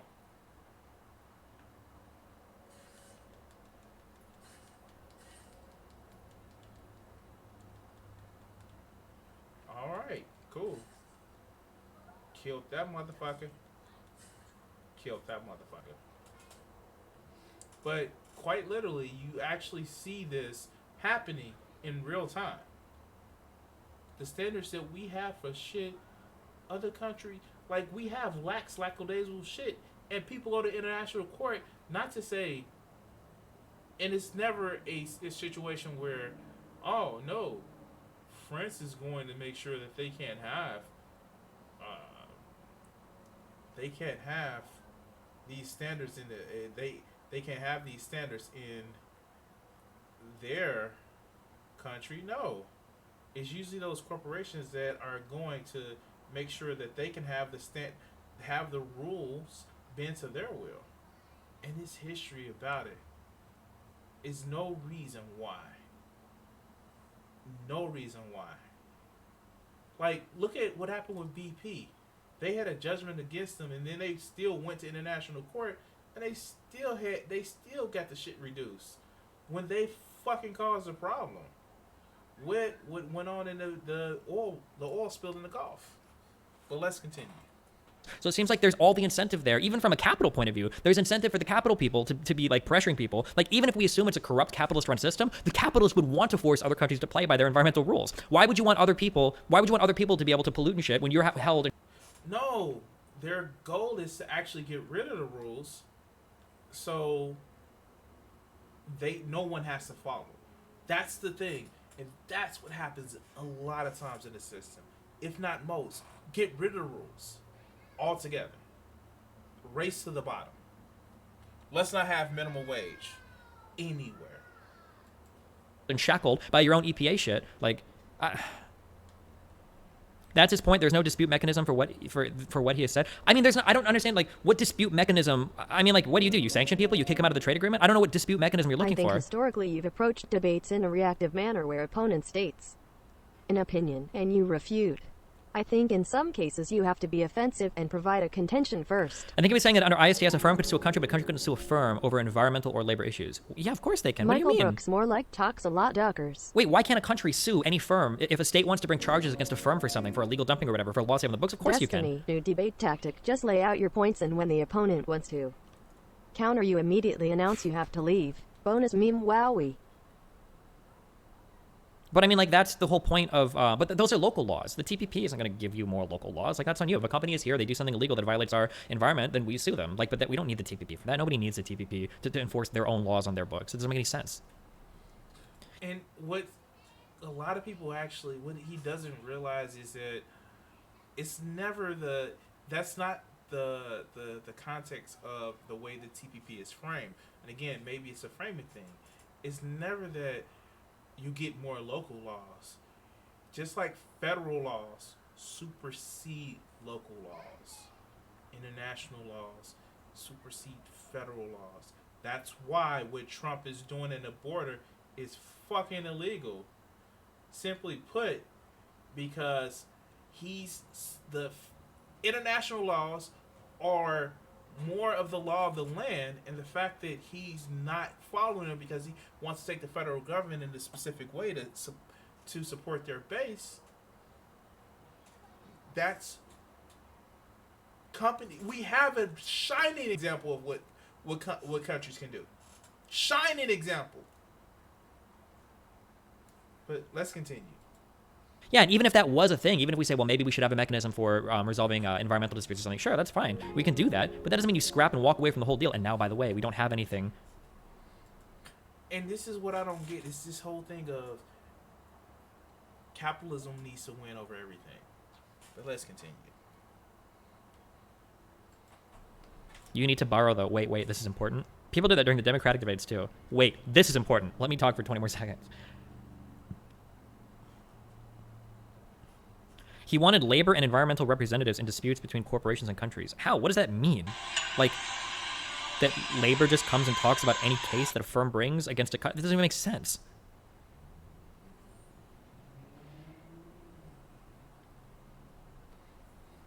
That's his point. It never happens compared to ISDS. Canada never sues a California company for breaking environment laws that only Canadian companies adhere to. Is that actually true? I mean, we can dig into that. That just seems incredibly strange to me. Like, I feel like we do this like pretty often. Where like the United States attacks fucking Canada over like lumber shit, where it's like, hey, you guys are doing some bullshit with your lumber, like either they're subsidizing it too much, and like, fuck you, we're gonna tear off your lumber because we think you're violating these WTO standards or some shit. Like, don't countries already do this? I mean, I guess we can look in like and see like how are environmental things enforced through trade agreements or whatever. There is still the possibility that environmental groups can make statements in ISDS procedures. Why? Why would you want them to? If I have a firm, Because maybe doing environmental shit is more important than fucking a corporation's profit. Maybe, I'm just saying. Maybe. Just maybe. and it's operating in another country, and I think that country passes some bullshit law that's targeting my firm, why the fuck? I don't need labor or environment to come in and make a comment on that case. If the state thinks that it helps them, then the onus is on them to bring in those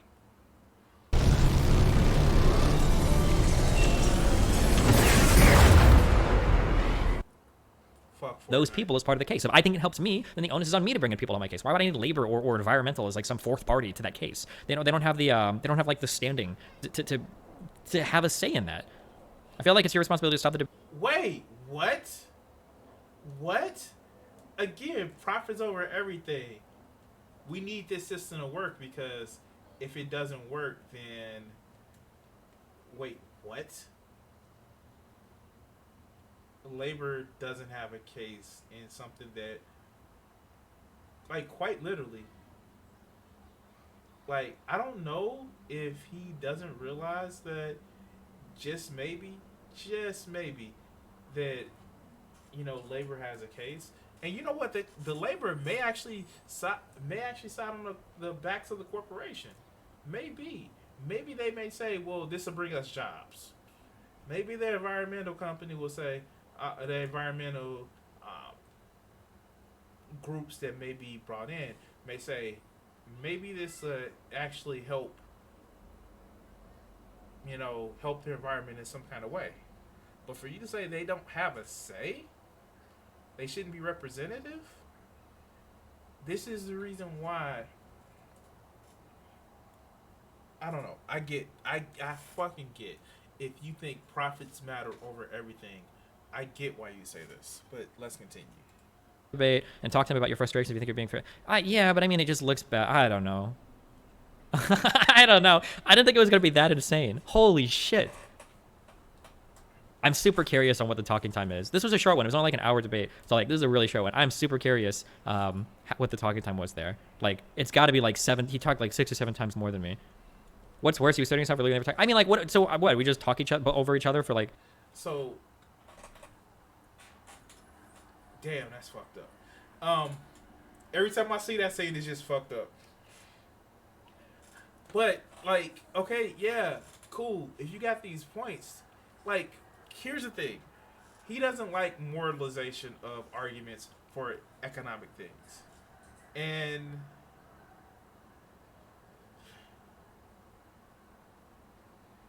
an economic system is actually can't be completely moral in one way or amoral in another way. It actually, our moral system is based on what we decide is moral or not. That's what our moral system is based off of. How we actually see what is right and what's wrong are standards that we decide. And economics are usually based around that. That's why you see so many people talking about poor people are just lazy because they don't fit in those economics. So a negative connotation, is actually played upon what they are because, well, they're not making it, and our system is fair and just, and if you're not making it like you need to, then it's your fault. You're wrong for this. And so you have to find a way of actually making things wrong compared to what our system says it should be. But let's continue. Because there was a time where I like really tried it. I think for like 5 or 6 or 7 seconds, like I tried to talk, but he just kept going. I think the purpose of the environmental group talking part is the decision is because they are the most qualified to determine the validity of the law. If it's going to, well, then that's on you to bring them as part of your witness. Then what do you mean? If a firm is suing you because of some environmental shit and you're defending yourself, then your goal is to get these labor or these environmental people to make your case for you. Of course, then you would bring them in. You'd have the incentive to bring them in there. Well, So, and I think this is another thing that they were actually talking past each other. So, yes, if you're gonna have a conversation about, like, if it's never where you do see something where, you know, U.S. firms would actually go to China and say, hey, China, stop stealing our movies and shit, and then they take it to international court. That's not how shit works in practice. A lot of the times, the reason why is companies want to do some shit that a company says, nah, dog, this is not flying in my country. No, we have concerns about the way you're doing business in our fucking country. And you get companies going to courts for that shit. That's what you see a lot of this problem happening. That's why you see a lot of this just, oh, wait, this is why you have so many concerns for so many progressives, is because they are concerned that it's not going to be international property rights. Yeah, great. Yeah, you may have international property concerns, but it's really about corporations wanting to make the most fucking money, and that tends to lead to them doing shady shit. But let's continue. both sides are trying to win their case, right? And I just want to actually just expand on that point. So, in just espousing on that point, you see this whole thing where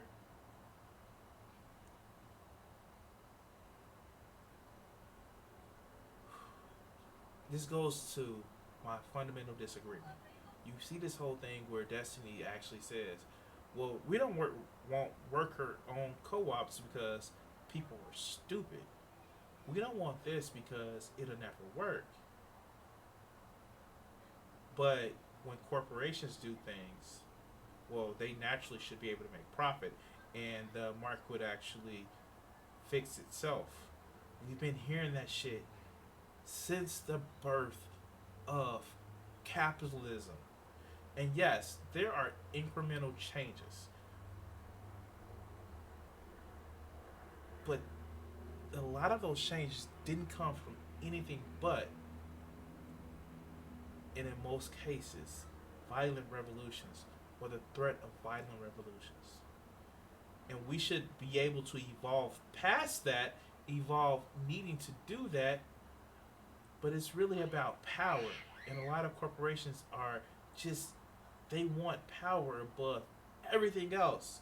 And in this case, people see money as fucking power. But let's continue.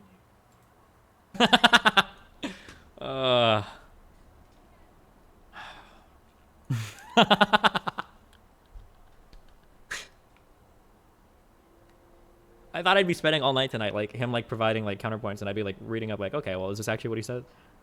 Fuck me, dude. It was also really irritating that he brought up a specific example, and then as soon as I wanted to push him on that example, he wanted to abandon it immediately. It makes me wonder, like, it really, when people do that, it makes me wonder if the other examples they're using are being presented in a fair way. So, like, for instance, I didn't know anything about that Doha stuff, about how, well, that only applies to very Hi specific Destiny, drugs. do you think there are any valid criticisms of TPP and other trade deals? When yes, how would you seek to correct them with policy? I don't know. Thanks. Because, like, if I push back on some of the examples you've given, and I've shown you that these examples don't illustrate your point, and then you bring up other examples, it makes me wonder. I don't know what I would change in the TPP. Some of the pharmaceutical stuff probably could have went a little bit farther. I do think there need to be built-in mechanisms for punishing people for, like, environmental or labor fuck-ups. Although I don't know if capital would take care of that on its own, because it would be in their incentive to do it. I'm not even sure. I don't know. But yeah, I mean, I don't necessarily disagree on this point, but none of these, one, I don't think it's adequately demonstrated that these deals are, like, bad for certain types of issues, like he was trying to claim. And two, just because there are some problems, things that could be amended or changed, doesn't mean you dump the whole deal. Like,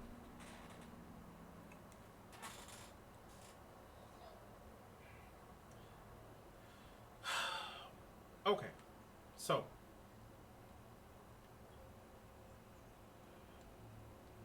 it was actually the Trump administration that dumped the whole deal. Let's be honest, it was them. They dumped the whole fucking deal because they saw it was good with their base. And I'm sorry, it wasn't even that they wanted to fucking. God damn it! It's not even that they wanted to fucking redo the deal. No, they believe in doing the deal. They believe in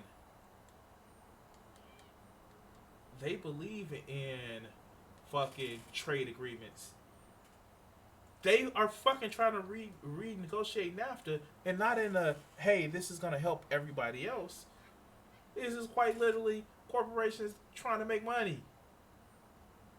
And goddamn, I'm sure people gonna say there's nothing wrong with corporations making money and all that other good shit at the expense of others. Yes, it is. But let's continue. And it's ironic that a fucking gamer. This is my thing.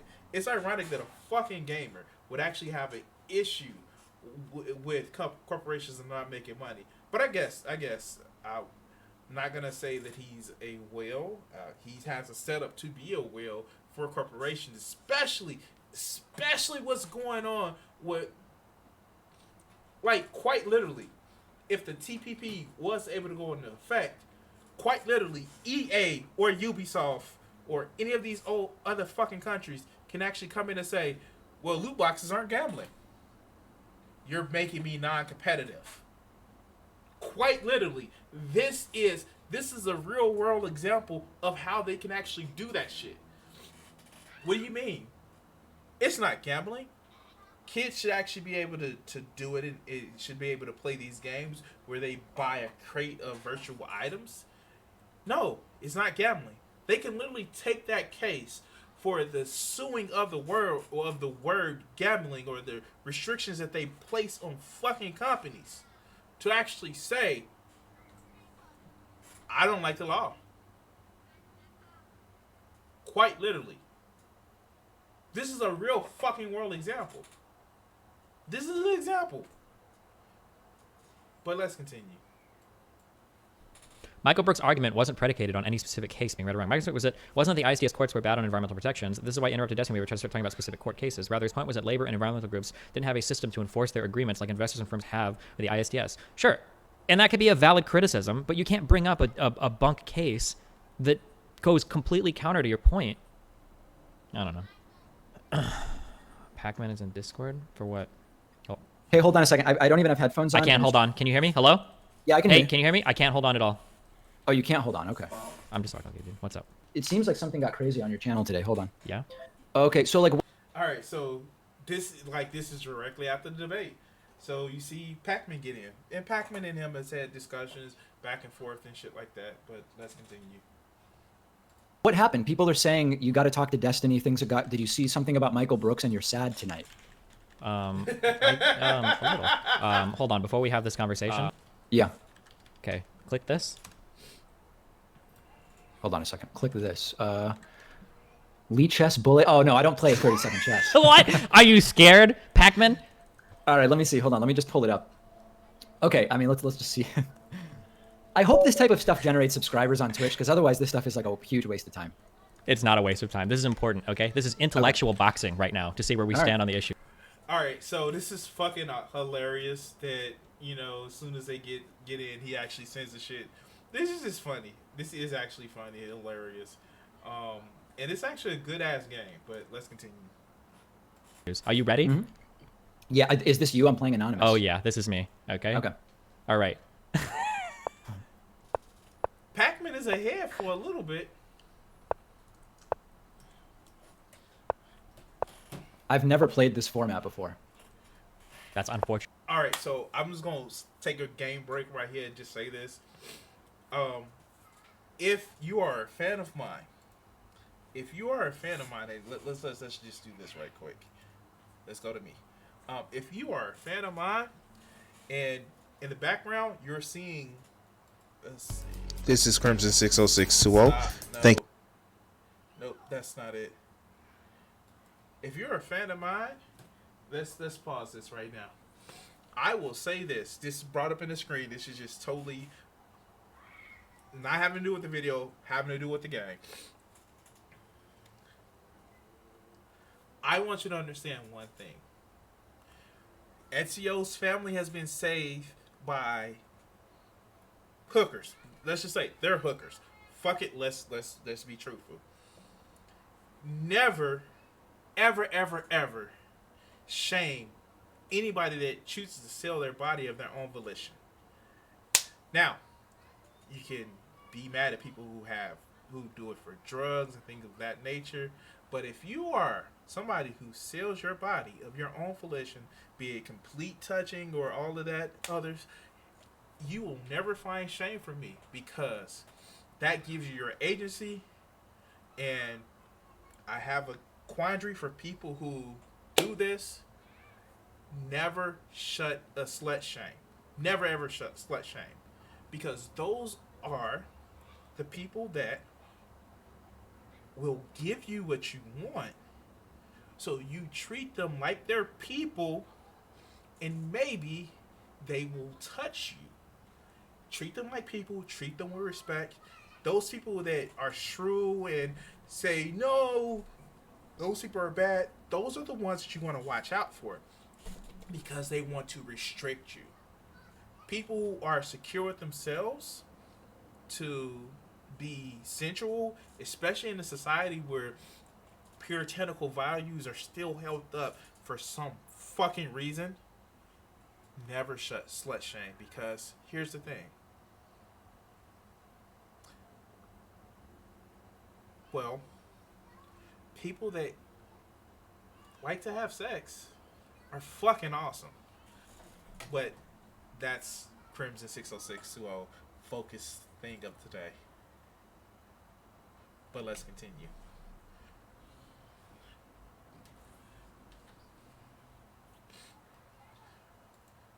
It for you, because this is the format that I excel in. Okay. Uh-oh.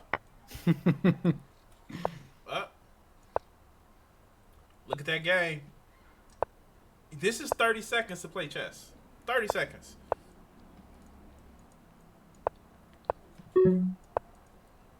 Oh, Pakman's ahead. Up. This is getting crazy here. Oh man. Up. Who wins? I know who wins. I saw it already. Okay, that's all I wanted. Okay. I've never played this format, and I guess I just got crushed. All right. 3 seconds. I wouldn't say that's crushed, dog. But let's continue. So let's continue. Okay, this is all I wanted to do. All right. Now that we're through this important chess game. What's up? Yeah. Oh, I'm sorry. I had a conversation with Michael Brooks today because we wanted to. So I've been giving. Okay, I don't know how familiar you are with my stuff, but basically, I've had a problem with what I consider to be, oh my god, militant as fuck progressives online. I hate them. I hate all these commies and socialist kids, the Chapo Trap Housers, the unironic like Marxists and stuff. They're just annoying to me. I don't necessarily hate their ideology. They just come at me with a whole bunch of bunk arguments. 95% of these people don't even know like labor value theory. Like they have no idea what they're talking about, but they're so quick to throw out every single like contemporary understanding of economics to make some argument for some crazy socialist fantasy world where everything is free, nobody has to work, no other countries mess with us. Every problem is it's been frustrating me. So anytime I push back on these people and I give certain arguments, people say like, oh well, he's Dave Rubin. Oh, he's conservative now. Oh, he's alt-right. Oh, he's extreme right wing. And it's like, okay, dudes. Okay, so no one is saying, no one that has any hint of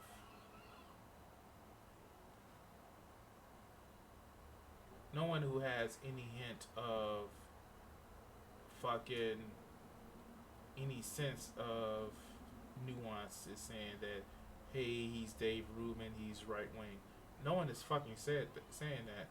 And if they are saying that, they don't know nuance. And yeah, I have a fucking problem with people who say that, yeah, once you actually get into a society where you have more a communistic sense of situations, then all of a sudden everything will be great and golden and all that other good bullshit. No, that's not how things work out. And quite literally, for people who say that, bullshit, they're being naive because it always takes work. It always takes work. But let's continue. So I guess Michael Brooks kind of like caught wind of this like Twitter war. We have a whole bunch of mutuals and people are poking like, oh, go school Destiny on some topic. We talk for a little bit and somehow I guess he chooses the topic of the TPP. And I'm like, okay, fine. The TPP is probably a good place for us to start because there's a lot of like, I guess, neoliberal or whatever policies revolving trade and economics and maybe we can hammer some of these out. And he came on and he basically talked to me for like 55 minutes and I couldn't get a single word in. Oh, are you serious? Like you barely said anything? Like if somebody were to go through and tally the time, if I had to make a legitimate guess, I would say I probably like in the last 30 minutes, I probably spoke for 3 or 4 minutes and I think he spoke for like 26 or 27 minutes. That would be my guess. Now, why didn't you interject and say like, hey, listen, it's not really a conversation unless I get a chance to talk too? Well, because I tried to, but like every time I did, he had like a diffusing. So like he would say like, well, hold on, this is really important. Or well, yeah, and he would like do that, and I'm like, okay. And then he would like, but then anytime I tried to address like, so he would bring up like 10 points, and I try to go back and bring up the first one, and then as soon as I would get like halfway through addressing it, he would launch off into a whole other very important monologue, and it was like, So did you feel like anything was accomplished? I mean, the first part of the conversation was like a fun little circle jerk where we seemed to agree in terms of like people being crazy on social media and shit, but. Huh. Okay, well, I mean, listen, I didn't see that, but I've been dealing with just, I mean, there's like, I guess my big thing that I don't like doing this thing where I just like criticize the left from the left for clicks. I think that there's legitimate stuff to criticize the left for, and one of those things is just like the narcissism of small differences, as it's called, where like we agree on 95% of stuff, and we make the focus the 5% we disagree on to the point where we end up just like losing, and it's completely counterproductive. And I think some of the stuff you're talking about is under that umbrella. I'm curious, what do you think in general? Have you read? Okay, I should be walking with him. Oh, I can't leave out of this area. Fuck. But let's continue. Much into the TPP? Do you have a strong opinion on it, or? Well, listen, I mean, so since it died, I stopped following it altogether. But my basic view was like, I can find certain things in it that would arguably be like incremental improvements over what we have now. But like, I just have a real problem with, and I know that these exist outside of the TPP framework, but I think corporations have too much power and they exist outside of the judicial system already too much. And so this is the problem that most people have with the TPP. It's not that it's a issue where people just don't want trade agreements. It's giving more power to corporations that already have an inordinate amount of power. Come on, guys. Think about that, man. Much so, that mechanism that the TPP included, that multinationals could basically, be an arbitration outside of the laws of any individual country, is sort of that. Like, I saw a little bit of Bernie on Rogan yesterday, and when Rogan asked him like, why is this stuff legal, and Rogan said, well, because they made the laws. I just have a huge problem with that. But that doesn't mean this is one way to look at it, but it has to be that way, right? Like, I would never, if I'm accusing a country of making unfair practices that are making my firm uncompetitive, I don't want that country's. That's just the way it is. It has to be that way. Corporations need to make money. The fuck? No! Well, let's continue. Courts to determine whether or not I win or lose my case, right? Like, there's a reason why people always resort to this third-party arbitration in thousands of other bilateral trade agreements and other trade agreements around the world, a lot of which America is already a part to. Like, I don't want to sue a company in Canada or even the government of Canada. So, and this is one of the things. Let's actually bring it local. A lot of corporations want to do binding arbitration, where you're buying to that arbitration, and you don't want to actually. They don't want you to actually take it to court because they can't control the court, but they can control the arbiter. They can actually select the arbiter, and that's fucked up.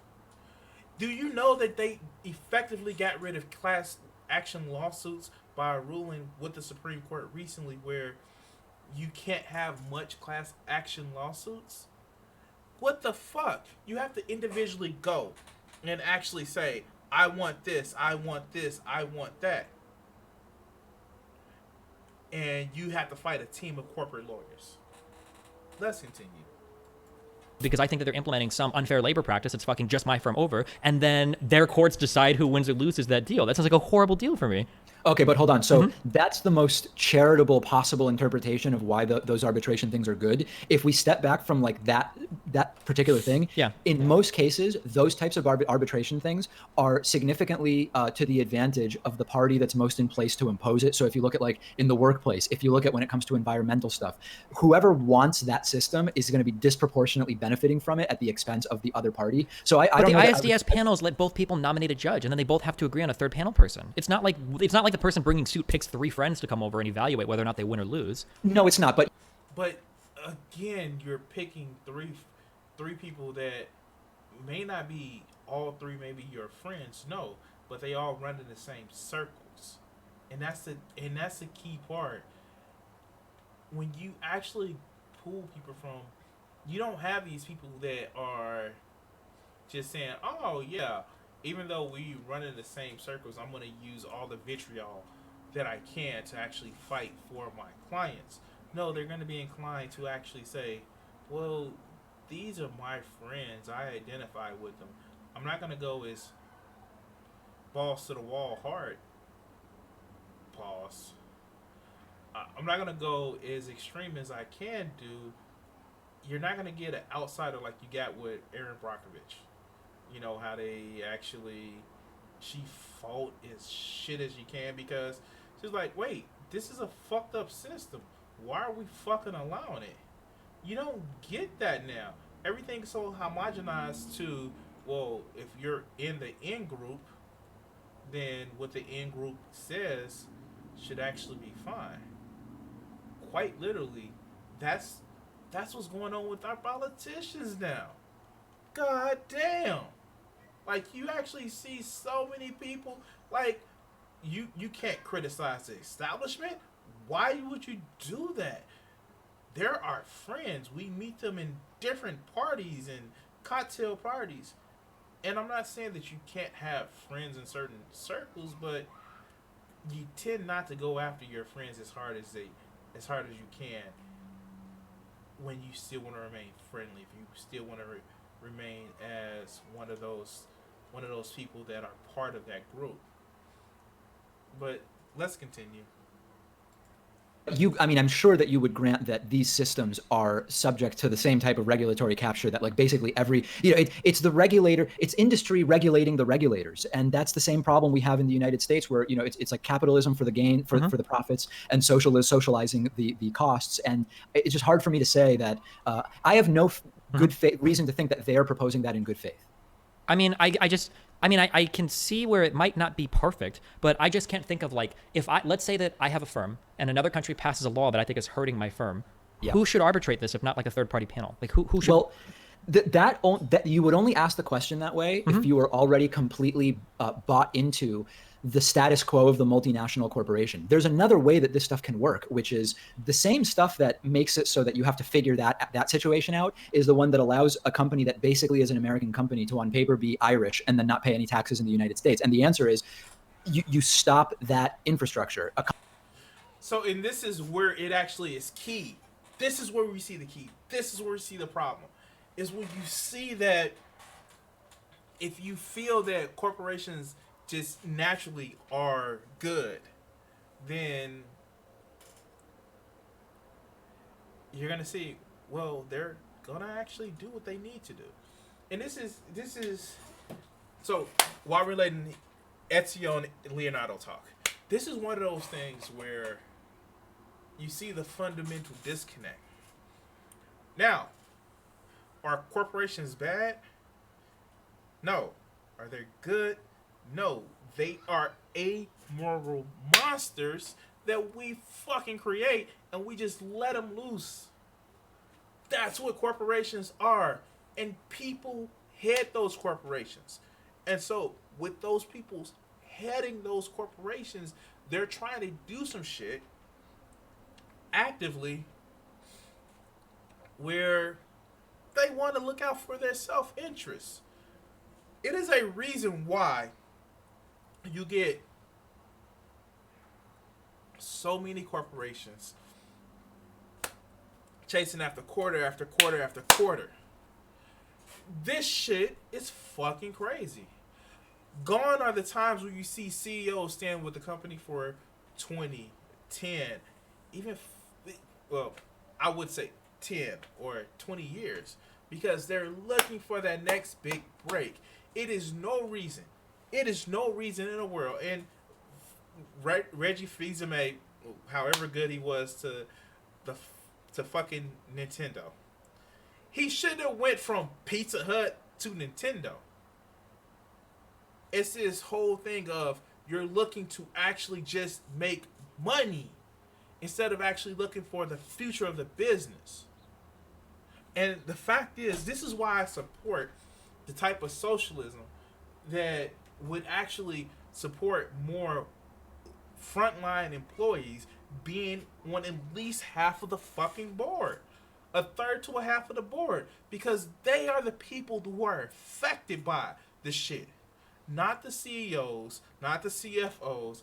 How is it that the fucking person who caused so many problems in electronic arts go to another company because he's a business leader and he's actually just, how do I put it? He's a business leader, so he knows what he's doing. Or, and here's the thing, you get CEOs who run companies into the ground. Look at, I'm in the Chicagoland area. Look at what happened with Sears. He ran that fucking company into the ground. And yet and still, he deserves a buyout. He deserves a rescue when the employees are worried about their fucking pension. People who never hasn't worked for Sears in 10, 15 years. Oh well, it sucks for them because reasons. But the CEO who loaded the company up with debt, sold off so many assets because it was going to make that profit actually happen so much quicker. He's okay.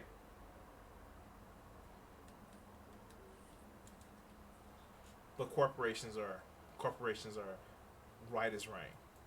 Company has to be. So you don't have multinational companies, or what do you mean? You What have infrastructure? multinational companies, but you regulate their activity, their behavior within countries based on the laws of those countries. I'm not saying that it would be an easy thing to do, but Yeah, it's but just like you this have is to the have a whole paradigm problem, shift. though. What do you do when a country passes a law just to make your firm non-competitive?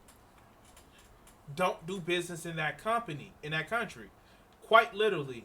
Look at what happened with Walgreens in Ireland. Walgreens, who has most of their stores in fucking America, was going to turn themselves into Irish companies to have a tax haven.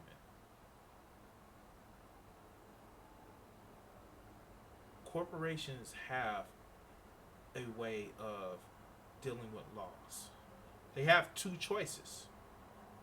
Just like Trump says, they have two fucking choices. They can like what's going on in that country, or they can actually go home or go to a different country. Let's have that rhetoric for corporations. But let's continue. Competitive. A country. Okay, so like, what would be an example of that? Sure. So we can use like a real life example. In Canada, there was a foreign company that had a gas, like that sold gas there called Ethel Corp. And Canada passed a law that banned a certain additive to fuel. And it only impacted this company. It didn't impact any of the other companies in Canada. Well, Yeah. I think this is bullshit and they're only passing it to make me non-competitive, if not third-party arbitration, who should I appeal to there? I mean, okay, so this that gets us to like a much broader argument of like, what are the rights that a company should have? Like, isn't that some? There would be people who would say that's the prerogative of Canada. You have no right to sell your gas in Canada, and if that's what Canada decides, then what? Why? I mean, that's totally their right. Like, that's not necessarily my position, but that is a position. That's not a trade position. Then you're saying like don't have. That's my position. And I thought capitalism was so strong that it'd be able to, innovate around those laws by not using that additive. What? No, it's almost as if those countries are strong enough, those corporations are strong enough to do business in those markets, but not strong enough to not use the additive. If they're using the additive to be competitive, why do they need the additive if everybody else is just as quote unquote not using the additive and still are competitive? No, it's not about being competitive, it's about turning a ridiculous profit. And I'm okay with some profit. but an inordinate amount of profit, I can give two shits about. But let's continue.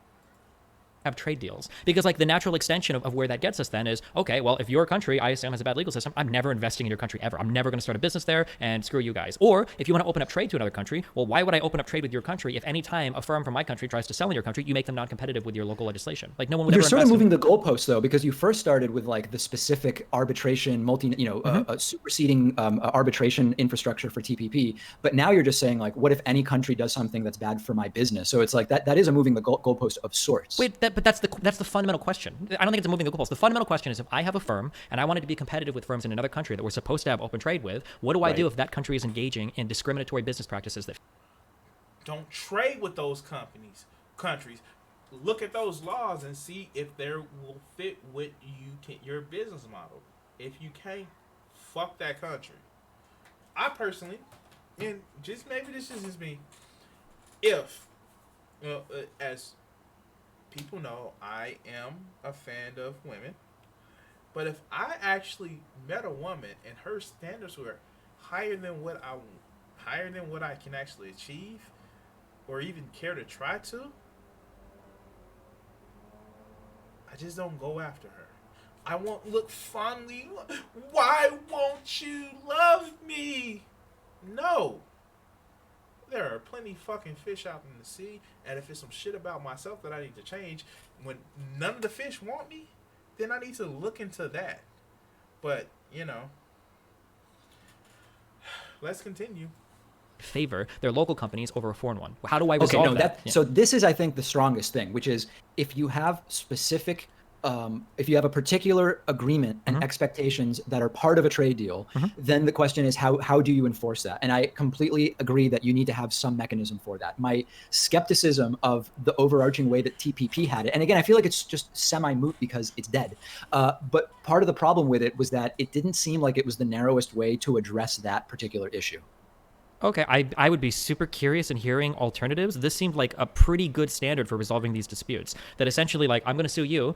So what we're both going to do is we're both going to find our expert who's going to rule on this, and then both of us are going to agree on a third person. Or if we can't, then our two people are going to agree on a third person, and then then they're going to evaluate who's in the right here. And you need 2 votes to win your case. So not only do you have to win over your person, but I mean, that seems like a good way to resolve disputes using third-party arbitration between a firm and another country.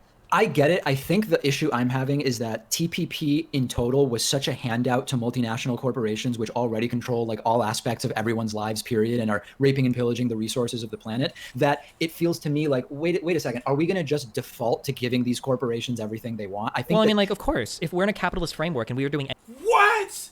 Quite literally, what? This is what? Are we gonna give them everything they want because reasons? This is why. This is why. And I'm not gonna actually say,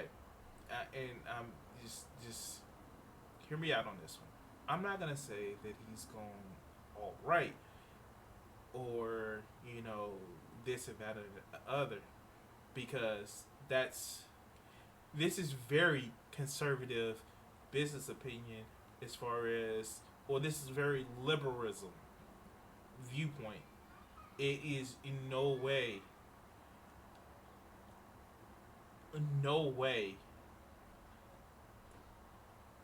what some people would consider progressive. This is quite literally saying that we give the corporations what they want, and we beg and plead for different rights afterwards. No, you don't give them everything they want, because they always gonna want more. Just as you complain about workers always wanting fucking more. This is you would complain about fucking, just the straw man of, well, you want everybody to work 4 hours a day, good jobs, and minimum wage should be $80. Just as you would complain that's quite literally what people would say about the TPP. Well, they just want to be able to write the laws themselves through a non-legal process through the courts, because courts write laws all the time. It's called case laws. That is something that happens when you have a court that can actually override a would you call it a congressional system, representative system? I guess you would, because that's what that is. Courts actually do that all the time. That's what case law is. That's what case law is. Case law is. That's what the Supreme Court does all the time. That's Roe versus Wade is a case law to fight against laws that were already systematically in place.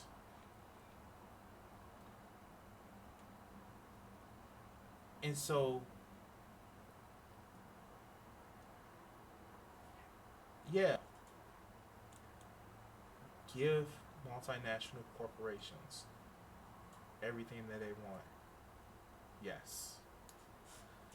Let's continue.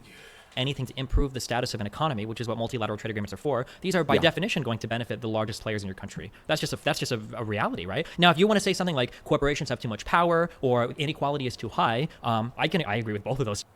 But you just said give them what they want because reasons. Now, I'm not saying go back to closed nationalized economies. No. Some economies have become so specialized that it will never work for them. The U.S. is a service economy. China is a manufacturing economy, and even not even a good kind, the cheap, dirty kind. And not to make any negative annotations, but you know how you say something is quick and dirty. Like that's the level that they've actually gone to with their, and they know it's quick and dirty because they wouldn't actually be doing some of the cleanup that they're trying to do, but they get it out fast and cheap. And again, that's not to say anything about their quality.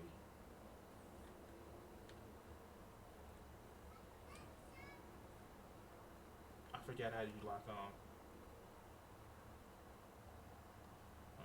Shit, I want to lock on soon.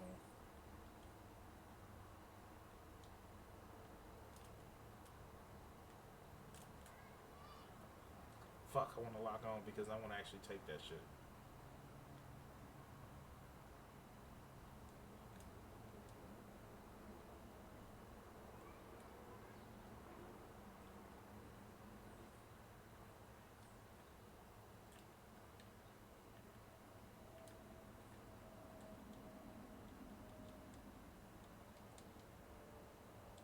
Come here.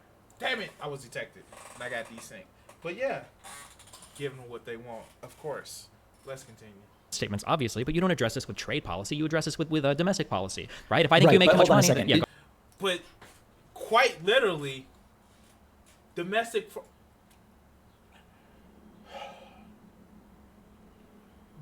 policy is fucked up now. It isn't even fucked up now. Like, you see this whole thing about you address it with domestic policy. Domestic policy is fucked up now, where corporations have actually basically bought the course or had people in place where they've actually benefited from,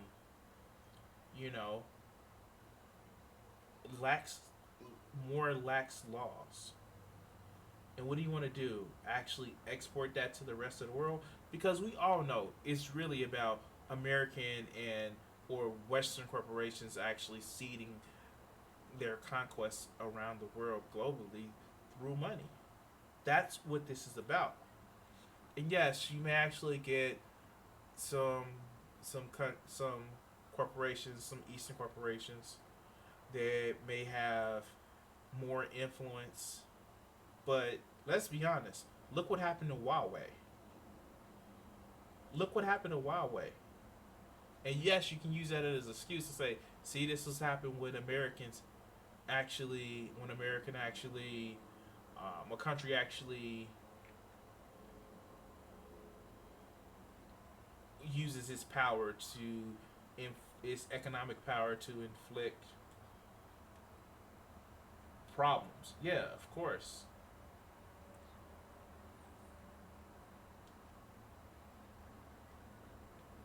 You can definitely say that. But it wasn't just America flexing its muscle.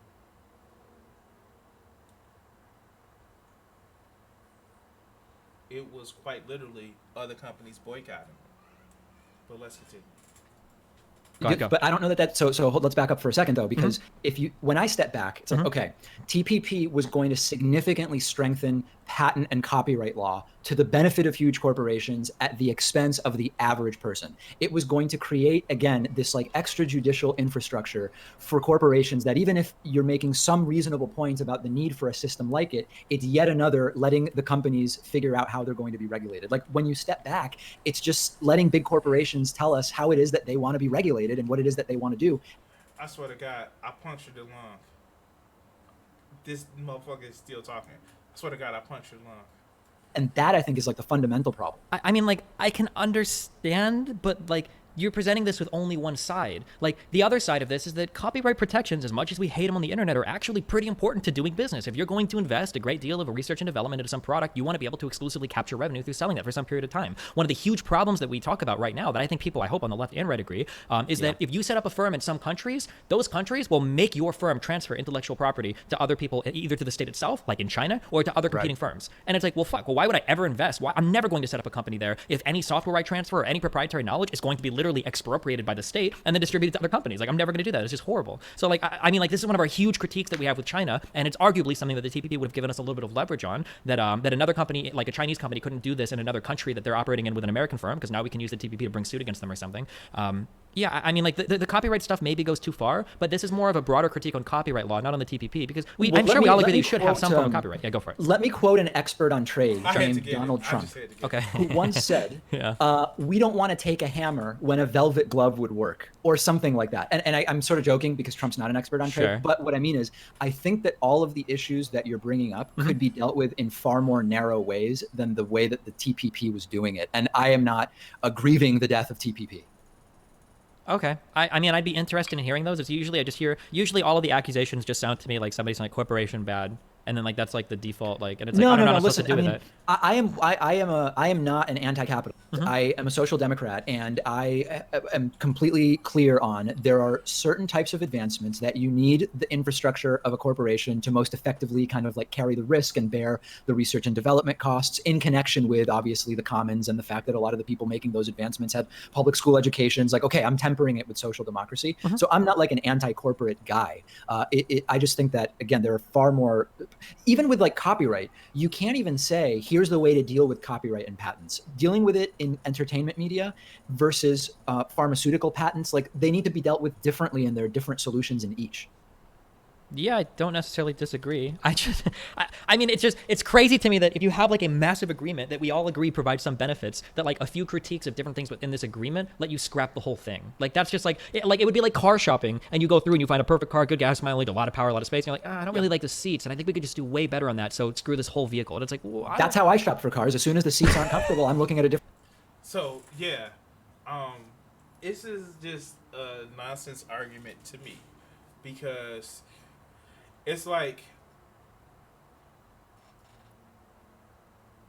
going looking for it, you find a real good car, but the handling, it's a great car, but the handling is something that could really fuck you over.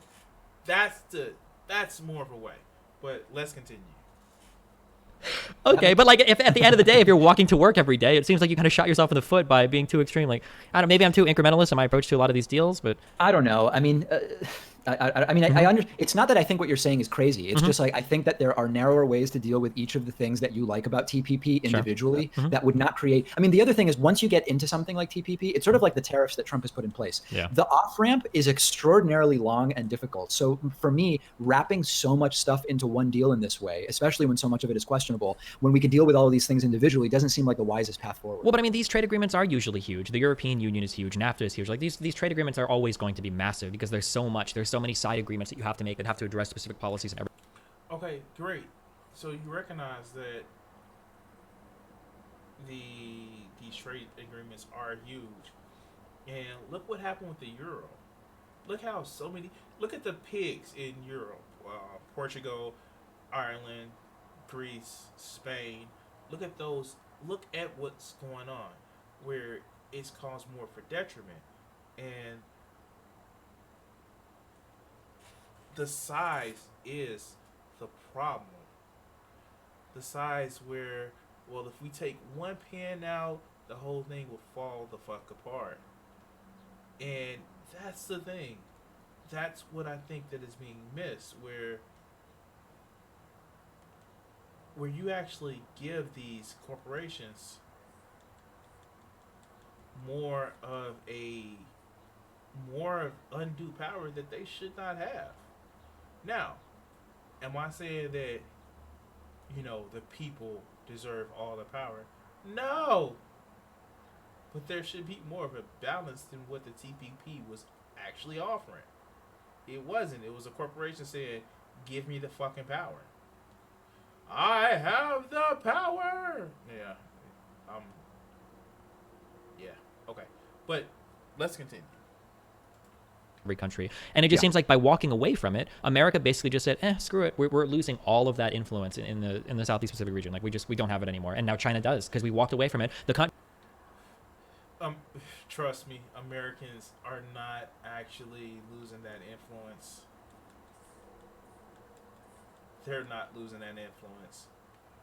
And the influence that China is having, they're just solidifying it. But I can tell you this. I can almost assure you of this. If it came down to, say for instance, where is this one at? If it came down to more of, if we took our buying power away from these countries, this is a dirty little secret. If we took our buying power away, like we have, if we took the fact that China will never really start to screw over the U.S. They will never, and if they do, that would be them losing as well, because the U.S. has this product that they make called the fucking dollar, and everybody trades in a dollar. For a second, it was going to try to be the euro, but the U.S. says, "Nah, let's flex that might. Let's flex that might of the dollar." And even in the midst of the recession, you know what people ran to? The U.S. Treasury bonds. Quite literally, the U.S. makes dollars. And they give dollars to people who want to fucking spend them. And you know what happens? The U.S. is an economic powerhouse. And I'm it's so bad that if you ever see what the preppers are scared of about buying gold, first, if you have so much gold that if you end up having so much gold that you're able to build that prepper's paradise where you have your underground bunker and shit with all your gold and all that other great, wonderful things that, they said how are you going to spend the gold? It was an episode, it was quite literally an episode of The Twilight Zone where people actually stole gold and went to I think they went to the future, or they, it was some time travel shenanigans. And in those time travel shenanigans, a guy saw, he killed all these other people for the gold to keep them for themselves. And the people was just like, you can't even eat it. It's a fucking brick. Now, you can make the argument that, yes, gold can be used for electronics. It's actually a great semiconductor. But, in the end, you can't eat gold. And there's a reason why we moved away from the gold standard. Because you can't eat gold. But let's continue. the 10 remaining countries signed on to it, Yeah. with Japan leading them, and now China is moving through with their initiatives to build out all of their infrastructure across all of Asia and Africa, and we're just like sitting here like twiddling our thumbs, getting into trade wars and locking Yeah. ourselves in a box.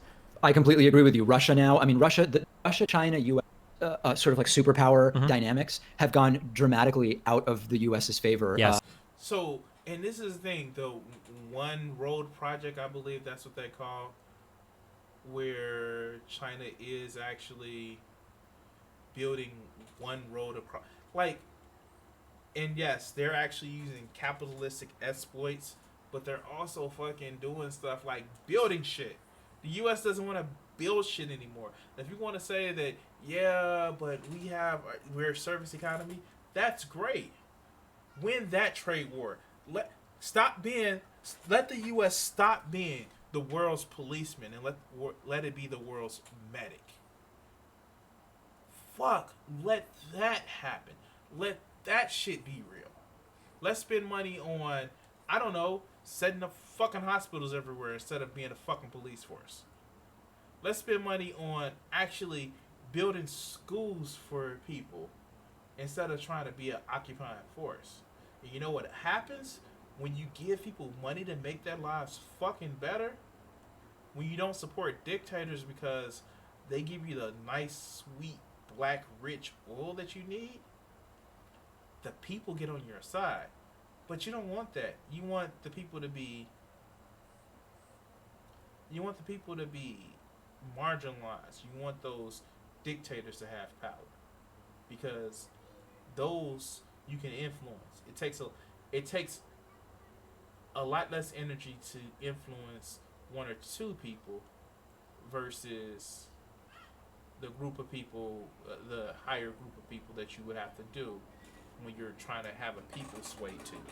The U.S. can't even sway a people to their own people to themselves. But let's continue. Now you've got Russia making deals with China for energy harvesting. You've got China going to India for, I don't remember if it's like aluminum or steel because of the tariffs. I mean, it's like everybody's basically fine other than us as a result. Yeah, of this because trade those policy. countries are not ignoring like the globalist reality that we're facing. And the faster you globalize and the bigger foothold you get in a global market, like the stronger your country's going to be. China absolutely understands that. But then Globalization is the last trick of capitalism in flooded nationalized markets. That's the thing. What's going to happen when you saturate the markets? That globalization won't be able to do anymore, because that's where the point that people are headed to, where globalization is actually it's another open market, but pretty soon,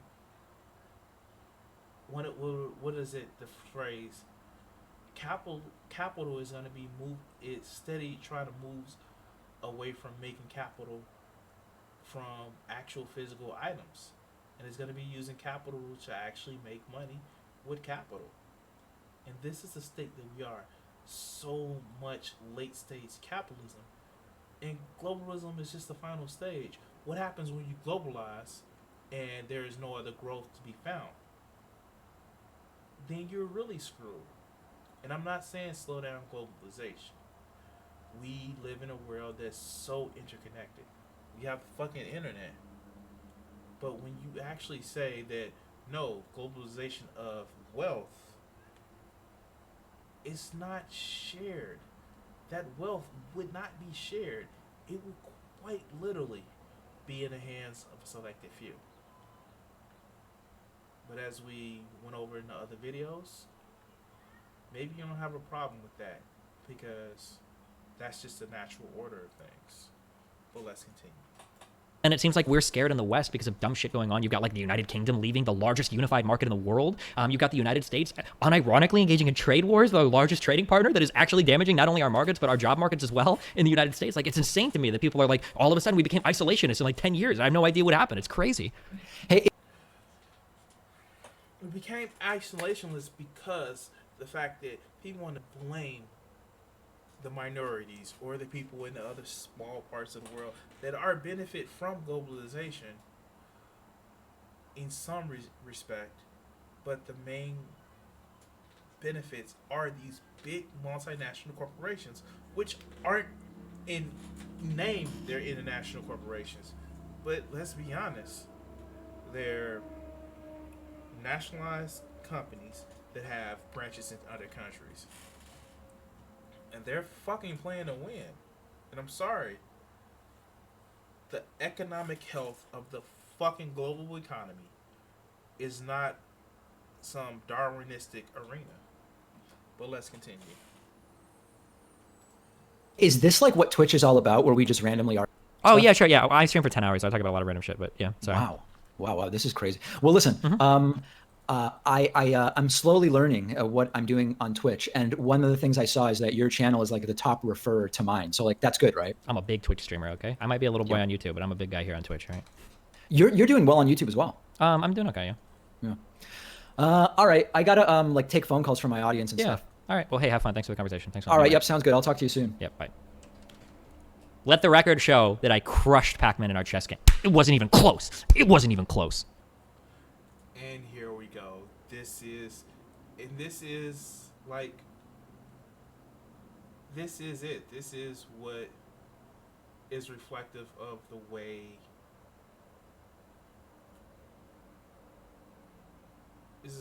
reflective of the way you think. I would say that I wouldn't say he's a ball to the walls capitalist, but the thing about actually, I'm sorry, I'm just trying to play the game and think about this shit. But the thing about actually making sure that, you know, we have an issue where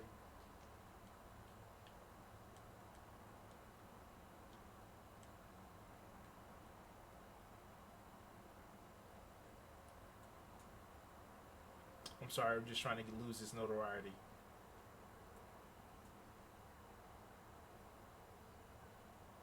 Fuck, everywhere I go, I'm fucked. Okay, but the actual issue about having... I just lost my train of thought. Fuck.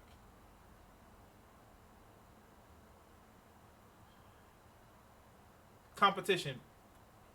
Okay, yeah, that's what I was going to say. Competition isn't bad. And I don't want people to think that I'm saying competition is bad. Competition is not bad. And I'm not saying that Destiny is a fucking boss of the walls capitalist. I'm actually just saying that the skew of the way he looks at things, where you have a right to be dominant, and maybe that's actually helped him in his fucking life about being dominant.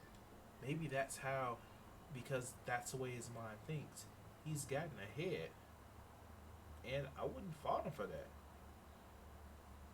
I personally am okay. Yeah, I'm a competitive person, but the way I look at competition is a lot different than what a lot of people, a lot of other people look at competition. I look at competition as a way of being better, making myself better, about being the best that I can fucking be, not crushing people. And maybe that's it. Maybe it's an issue of competition where people look at crushing people as a way of making sure that they can be the best that they can be. I find it a little bit disheartening if you feel that you have to crush people, or you have to dominate people, or you have to be a number one in order to feel accomplished with things. And I'm somebody who loves a good ass challenge, a good ass battle. But I understand that there are people who don't feel that way. But let's continue. Destiny spoke for 30%. Brooke spoke for 70%. 18 minutes to 41 minutes. This overestimates Destiny's time. I'm really curious. I know in the beginning it was more equitable. Is that correct there? But I think in the last 30 minutes, I seriously think it was like 5 minutes to 25. I wouldn't be surprised if it was. Oh, this guy says it was 47 minutes to 10 minutes. The growing perception that existing social institutions are unreasonable and unjust, that reason has become unreason. The right, wrong is only proof that in the modes of production and exchange, changes have silently taken place with which the social order adapted to earlier is no longer okay. Oh yeah, when he was like, listen, man, you made some bad points and I made some good points. I'm pretty sure he misspoke there, right? I think he did. I don't think he did that intentionally. Nah, he I did that think. shit intentionally. Hey, don't shit on Michael Brooks on Twitter. Don't be mean, guys. Fuck off. Needs to be labor. There also needs to be the environment. If we wrote TPP and trade agreements as that, we could all support it. But unfortunately, that's not what they are because of incumbent interest, just like with other legislation. I want you to respond, but So yeah, like no, he meant what he said. That's just his personality. He actually meant that. So, we're gonna end this right with my public service announcement. Ezio is gonna rescue his family. Should I? I don't know if no, I can't. So I'm gonna actually end this. I may hop on a little bit later, guys. Do I have? Fuck! I just want to get something to eat. So I'm gonna actually take a quick break, get something to eat, queue up another video, and we're gonna see what's next. Okay? So let's go ahead and take that break.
Hey man, how you doing? I'm doing great. How are you doing?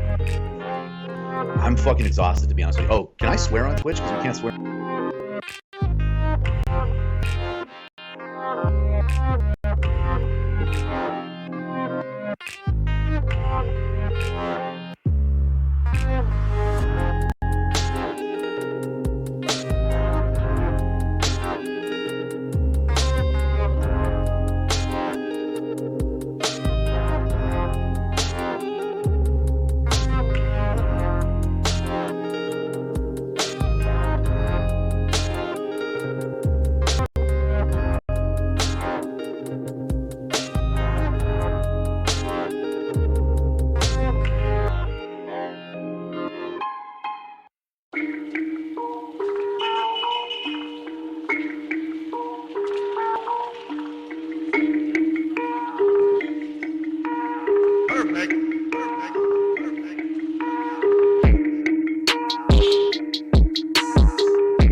Right now, by like vesting like violence in the state, by giving the state the sole authority on violence, it seems like you can disincentivize some racial behavior. Like, hey, you might think that racist behavior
guys, I'm sorry I'm back. I had to go grab me some food. I don't really like eating on stream like full meals. You'll see me like eat a snack or something like that. But this shit, eating full meals on stream, don't. I don't like doing that. And so I also had to I'll say went ahead and go use the bathroom and shit like that. Now, ironically, I work at a desk job, so I almost say I live at a desk job, but I work at a desk, so the whole sitting down for long periods of time is not a big problem with me. But I did want to actually, since we're going along with the topic. Now, I was watching this earlier. This is the reason why I wasn't really streaming, and I think I may switch games after this. But yeah, let's go. This is now. It has been just a role of left-wing people that Destiny is like addressing. Like, so we had Peter Coffin, who is more center left by some standards, kind of more left, center left. We had David Pakman, who is more center, left, center. Now we're gonna have non-compete. Now I have problems with non-compete, with some of non-compete's issue. EJ American Johnson, I have problems with his issue, with some of the stuff that he says. I quite literally do. He has a string of videos which I may go through one day because he is someone like Hassan Parker who thinks we're gonna get to this state and everything is gonna be okay and just like nothing else bad would happen because reasons. And the whole thing of people who may have a capitalistic mindset, let's send them to the gulags. He doesn't call them gulags, but let's send them to the gulags. But let's start.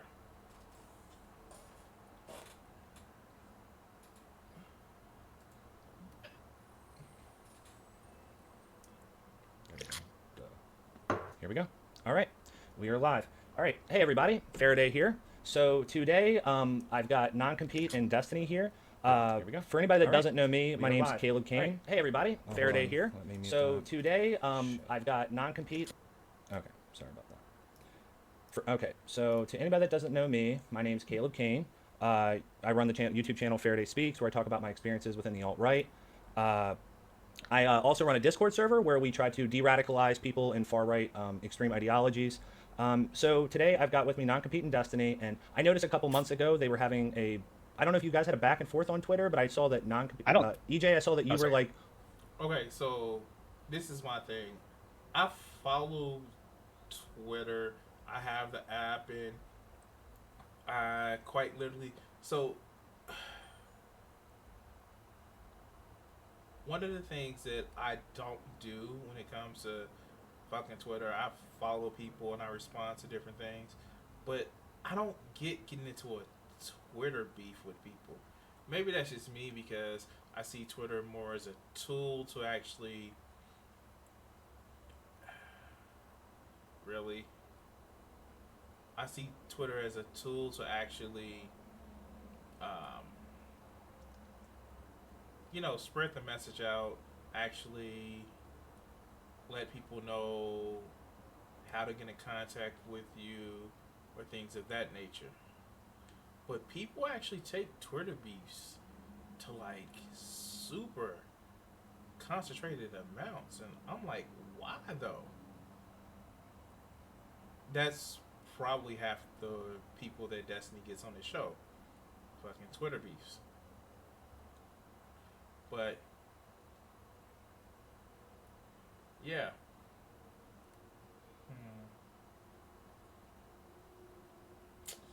Just can't see myself getting into a Twitter beef with somebody. Maybe that's just me. But let's continue. Wanting to talk to him, and so I sent Destiny an email, and I thought we'd just go ahead and set it up. So I'll let you guys introduce yourselves. Go ahead, EJ. Yeah, we didn't really have a back and forth. I made a video that referenced Destiny. It wasn't like a takedown video. but it was just like at that time there was a lot of discussion on like the far left. I'm a far leftist, so a lot of far leftists were like, "Is Destiny leftist? Should we, you know?" So this is him actually describing himself as a far leftist. But let's continue.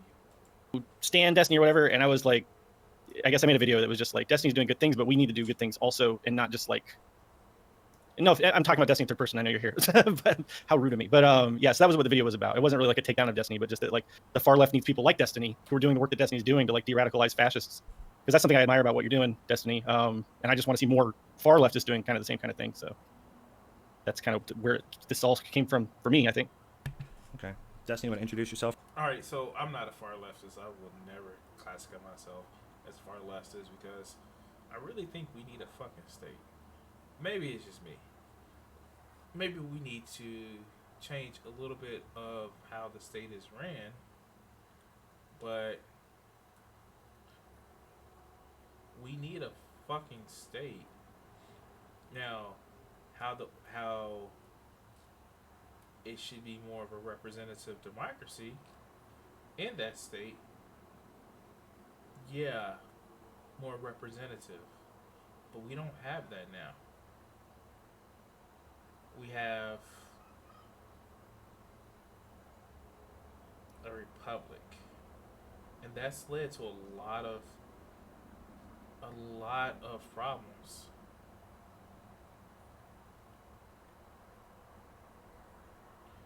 Led to a ton of problems.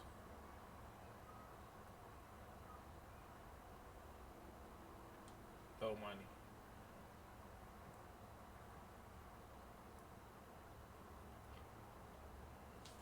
Oh, do I have enough? Yeah, I have enough. Come on, girls. I need y'all help.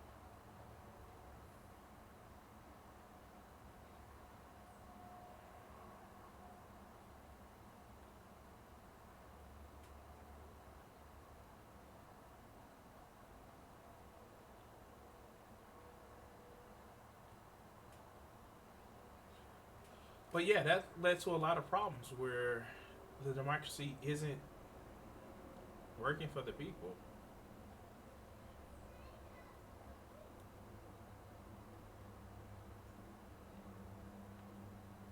We have a lot of problems where good shit. Great. Okay, cool. I got my pet family out of the motherfucking city. But we have where democracy isn't people actually working. Democracy isn't working for people. And you actually see this problem where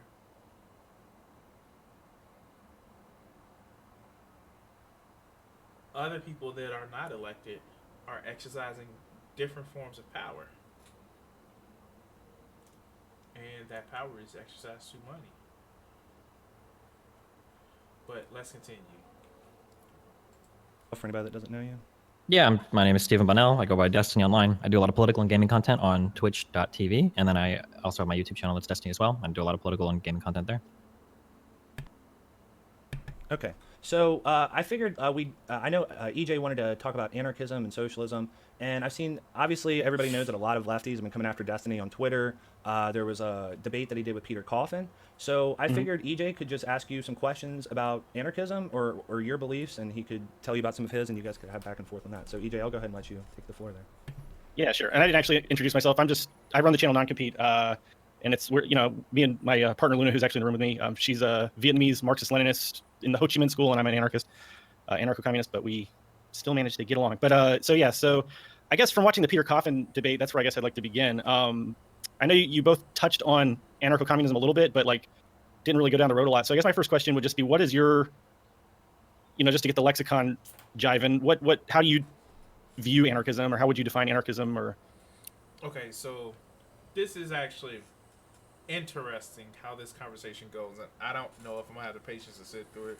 As a matter of fact, at about 8, then we got about another hour left. But yeah, well, let's continue.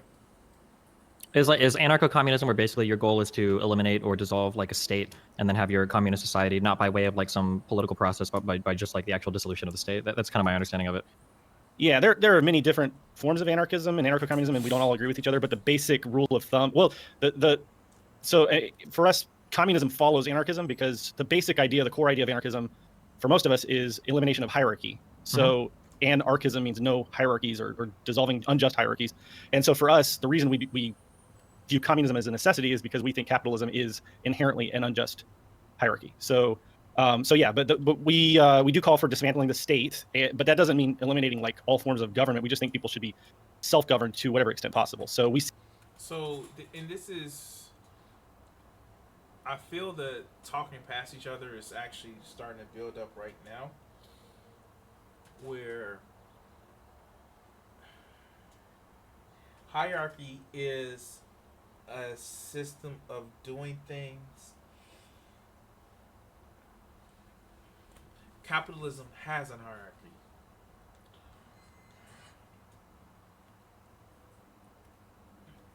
Anarcho-communism doesn't. That's the problem. We're seeing just category error.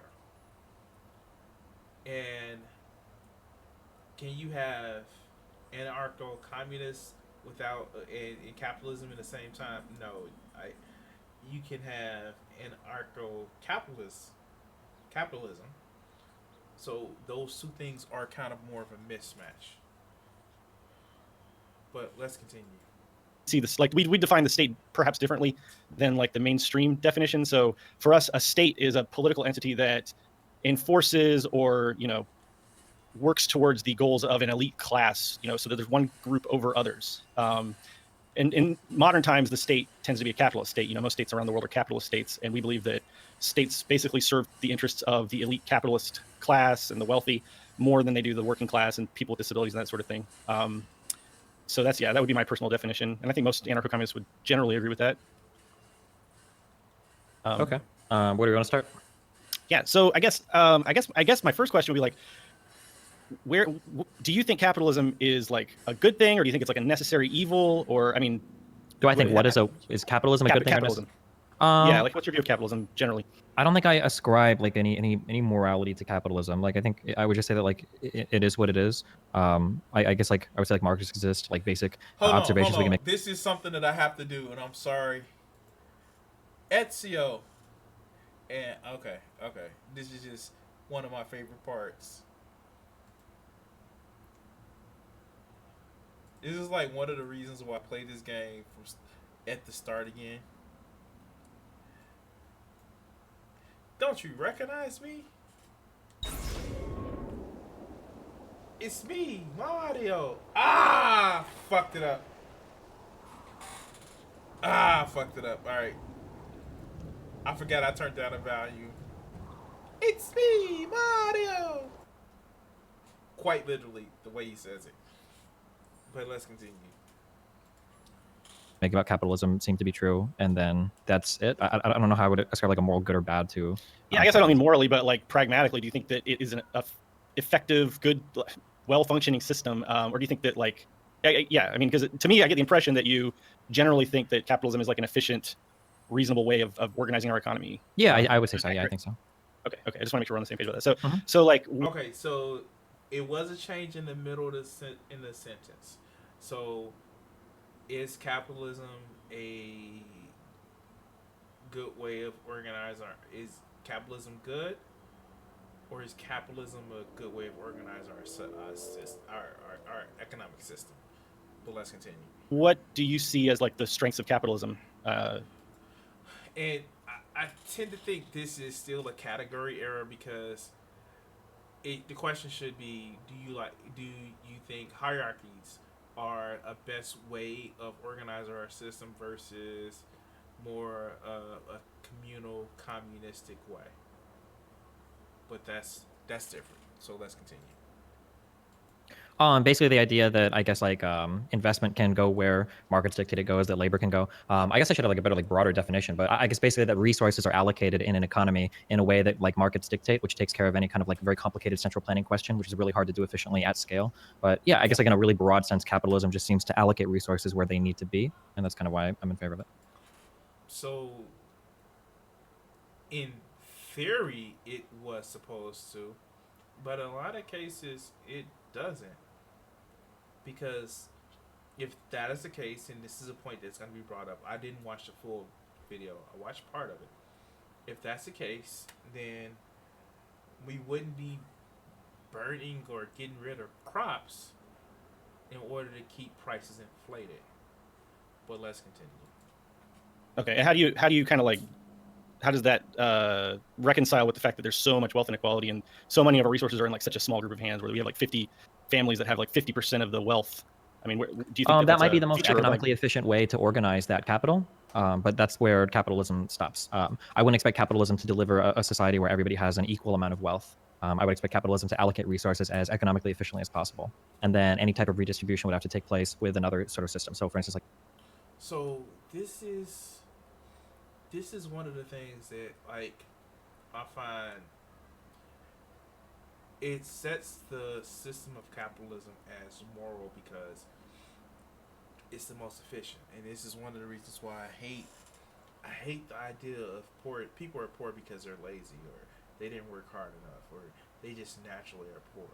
That's the type of shit that maybe like want to actually get away from religion, because people just want to be sinners. So them being in this state is because of they want to be sinners. Quite literally, it's the same justification that is used. It is. It's just the same justification because you don't play in our rules and you're not part of the society. Because you don't play in our rules, then you must be damaged. And quite literally, it's because you don't play by my rules, it's something wrong with you versus just, hey, maybe our rules are fucked. But let's continue.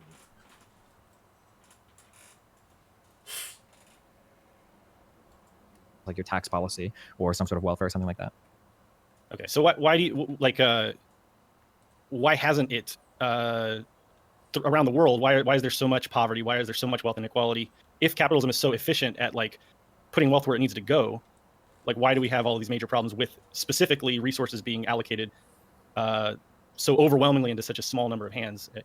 So yeah, so like I think we have to be really careful what we say. So like I think when you say allocating wealth where it needs to go, I think you kind of loaded this with the idea that like poor people need more money so that we can balance out inequality. I don't think that resources, I don't think that that's the most economically efficient way to distribute a resource necessarily. This is something that has to be addressed with a tax policy. So I wouldn't expect, so to reiterate, I wouldn't expect capitalism to give everybody like, for instance, a living wage or access to healthcare or something. I just don't, I don't think that economic. But that's the thing that so many people are actually saying that capitalism would do. Well, if you don't like it, you can always go to a different job. You can actually pull yourself by the bootstraps because of capitalism. And if the system is turned against you, then there's something wrong with you. You just don't want it bad enough. Excuse me.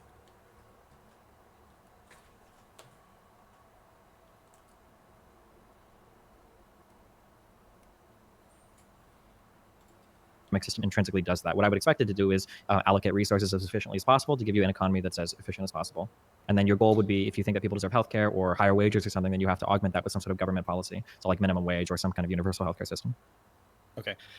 Do you not feel like there's a power imbalance in terms of the fact that like in a capital society, wealth is a form of power? It's probably the predominant form of power. And so when you have people who have so much wealth concentrated, like Jeff Bezos or something like that, who has billions and billions of dollars, that gives them, would you agree that that gives them like a tremendous amount of power as an individual to influence and control the systems, perhaps in ways that are inefficient? Yeah, I mean, there's a couple of different statements in here. So firstly, I don't think that hierarchies are by definition bad or that power is by definition bad. I don't think anybody would agree with either of those two things. You're fucking debating the leftist that says he's want to be anarcho communist. And we can talk about those at more length if you want. But I mean, I don't think that our systems that are involved in regulating our economy should also be subject to rent-seeking actors that are reaping the rewards of the economy as well. So obviously, a very wealthy individual that's making money off of some activity that might be a detriment to society probably shouldn't have a great say or a larger say than somebody else in how government runs, because obviously you have a huge conflict of interest there. I mean, so I guess where I would sort of start to come in with my perspective is that I feel like the billionaires of the world and the capitalist corporations of the world have demonstrably, throughout modern history, been a detriment to society. They have done damage and harm to people around the world. I don't see. I guess I feel like the burden of evidence is on the capitalist side of things to prove how capitalism has benefited humanity. And I know that there are, like, for instance, the World Bank statistics that say that like millions of people have been lifted out of poverty, but the World Bank is like a capitalist-oriented institution. I think it's pretty. I think the World Bank's statistics about even if they did lift millions of people out of poverty by their own accounting, that doesn't line up with the fact that we still have billions of people who are in poverty. I mean, the ethical poverty line. So the world. So I guess I'm jumping ahead a little bit here, but the world. Come on, dude, spit it out. Now, I know what he's trying to say. You're judging people being lifted out of poverty by people who want to maintain a certain amount of order.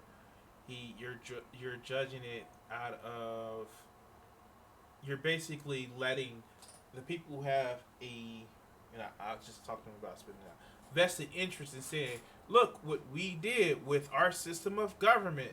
Look how this actually helps everybody. And quite literally, they're the people who fucking run that system. So of course they're gonna say that what they're doing actually is helping everybody. Of course they're gonna fucking say that. Of course they're gonna actually say that they're making strides in fighting.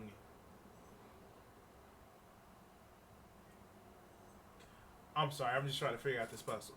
Of course they're making strides in actually fighting poverty because they're the people in charge and you should trust them. And this is how you can say they have undue power, because they quite literally are saying that this is our power and you should actually listen to us. We're right because we're in charge. But let's continue. The World Bank poverty line is around $1 a day, and they've shifted those numbers around a little bit over time. But have you heard of the ethical poverty line? Is that something you're familiar with? I'm gonna guess that you probably set the wage at some higher number to show that not as many people are lifted out of poverty. Yeah, so it's about $5 a day is the ethical poverty line. And so 60% of the people on the world make less than $5 a day. What was it at like 20 or 30 years ago? Do you know? Yeah, I've got the numbers actually. Let me find this real quick. Oh shit! Somebody came prepared. It's loading up. So in 1990, okay, so it's 1 billion under $5 a day since 1990, according to. So it's 1 billion more people. Yeah, I mean that could be because of population, but it's because I was gonna say it conflicts with the World Bank's numbers. Is the point?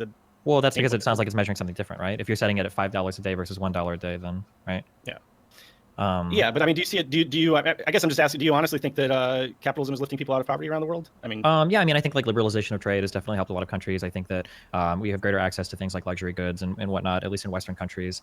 Obviously, places in South America or Africa have been pretty fucked by imperialist countries that have been doing. So this is actually pretty interesting.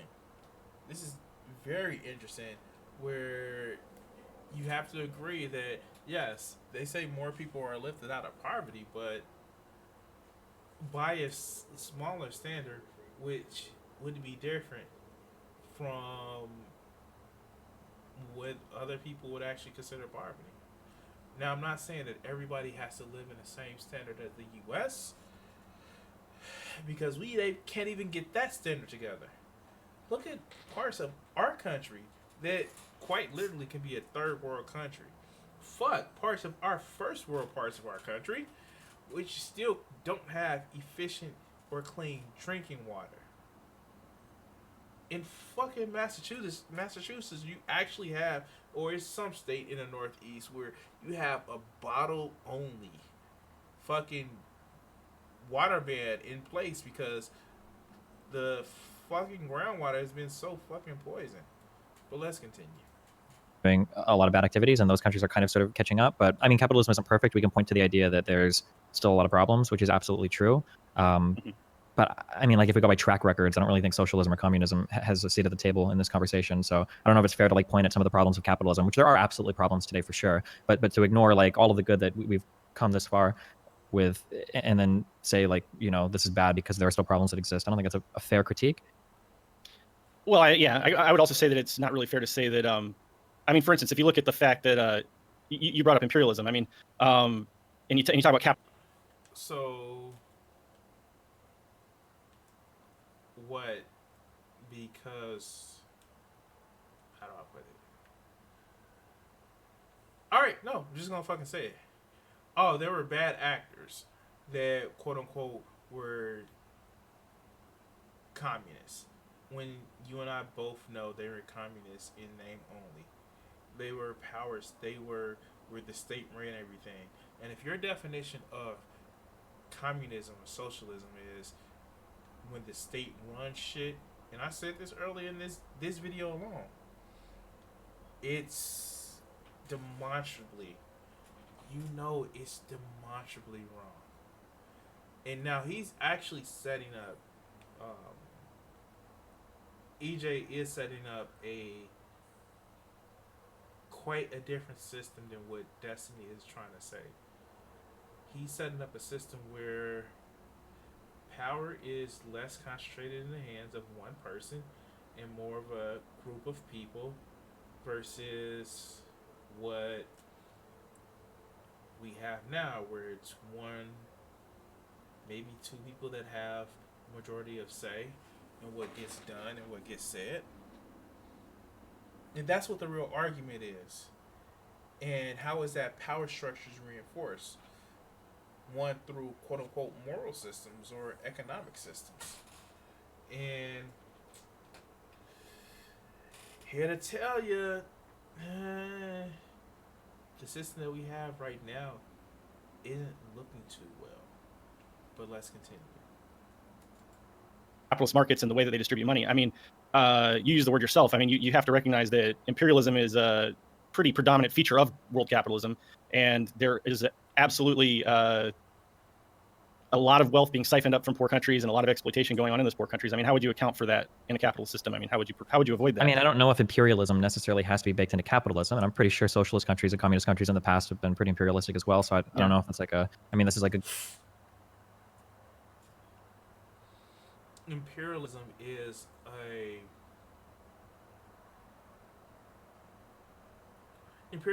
a form of my country is better than yours. I need to dominate you. That's what imperialism is. Quite literally, it is I need to dominate you. I need to show my might. Again, this is more of a debate. And yes, economics come into play. But this is more of a debate of are hierarchies good or is more of a communistic in the sense of a commune better? Which one is better?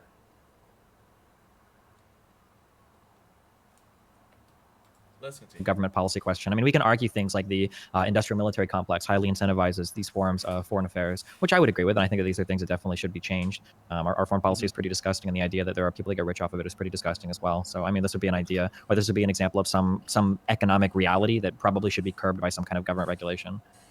How would you change it though? Like, this is, I guess, where I see a huge I guess disconnect, because like if the people who have the most power and the most wealth are the ones that are benefiting off of the system and they have the most power to influence the system, like how do you see change being affected within these capitalist systems? I mean, honestly, it's really hard, but I don't think imperialism is a feature of capitalism. I like my real if I'm being super really.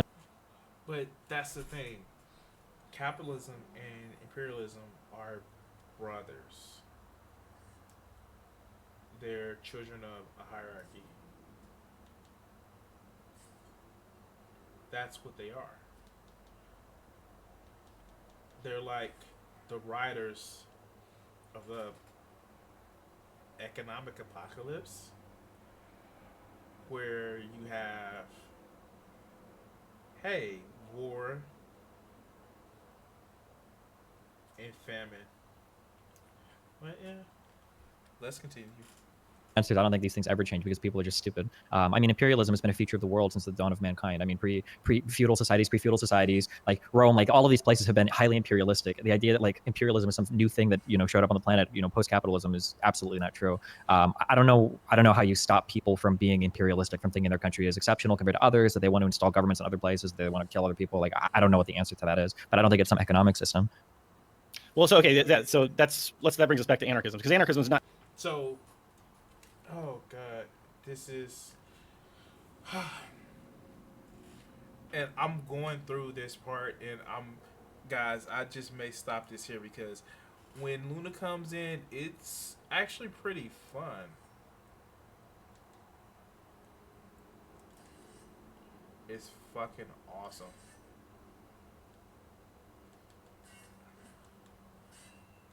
But let me beat Mario. Come here, Mario.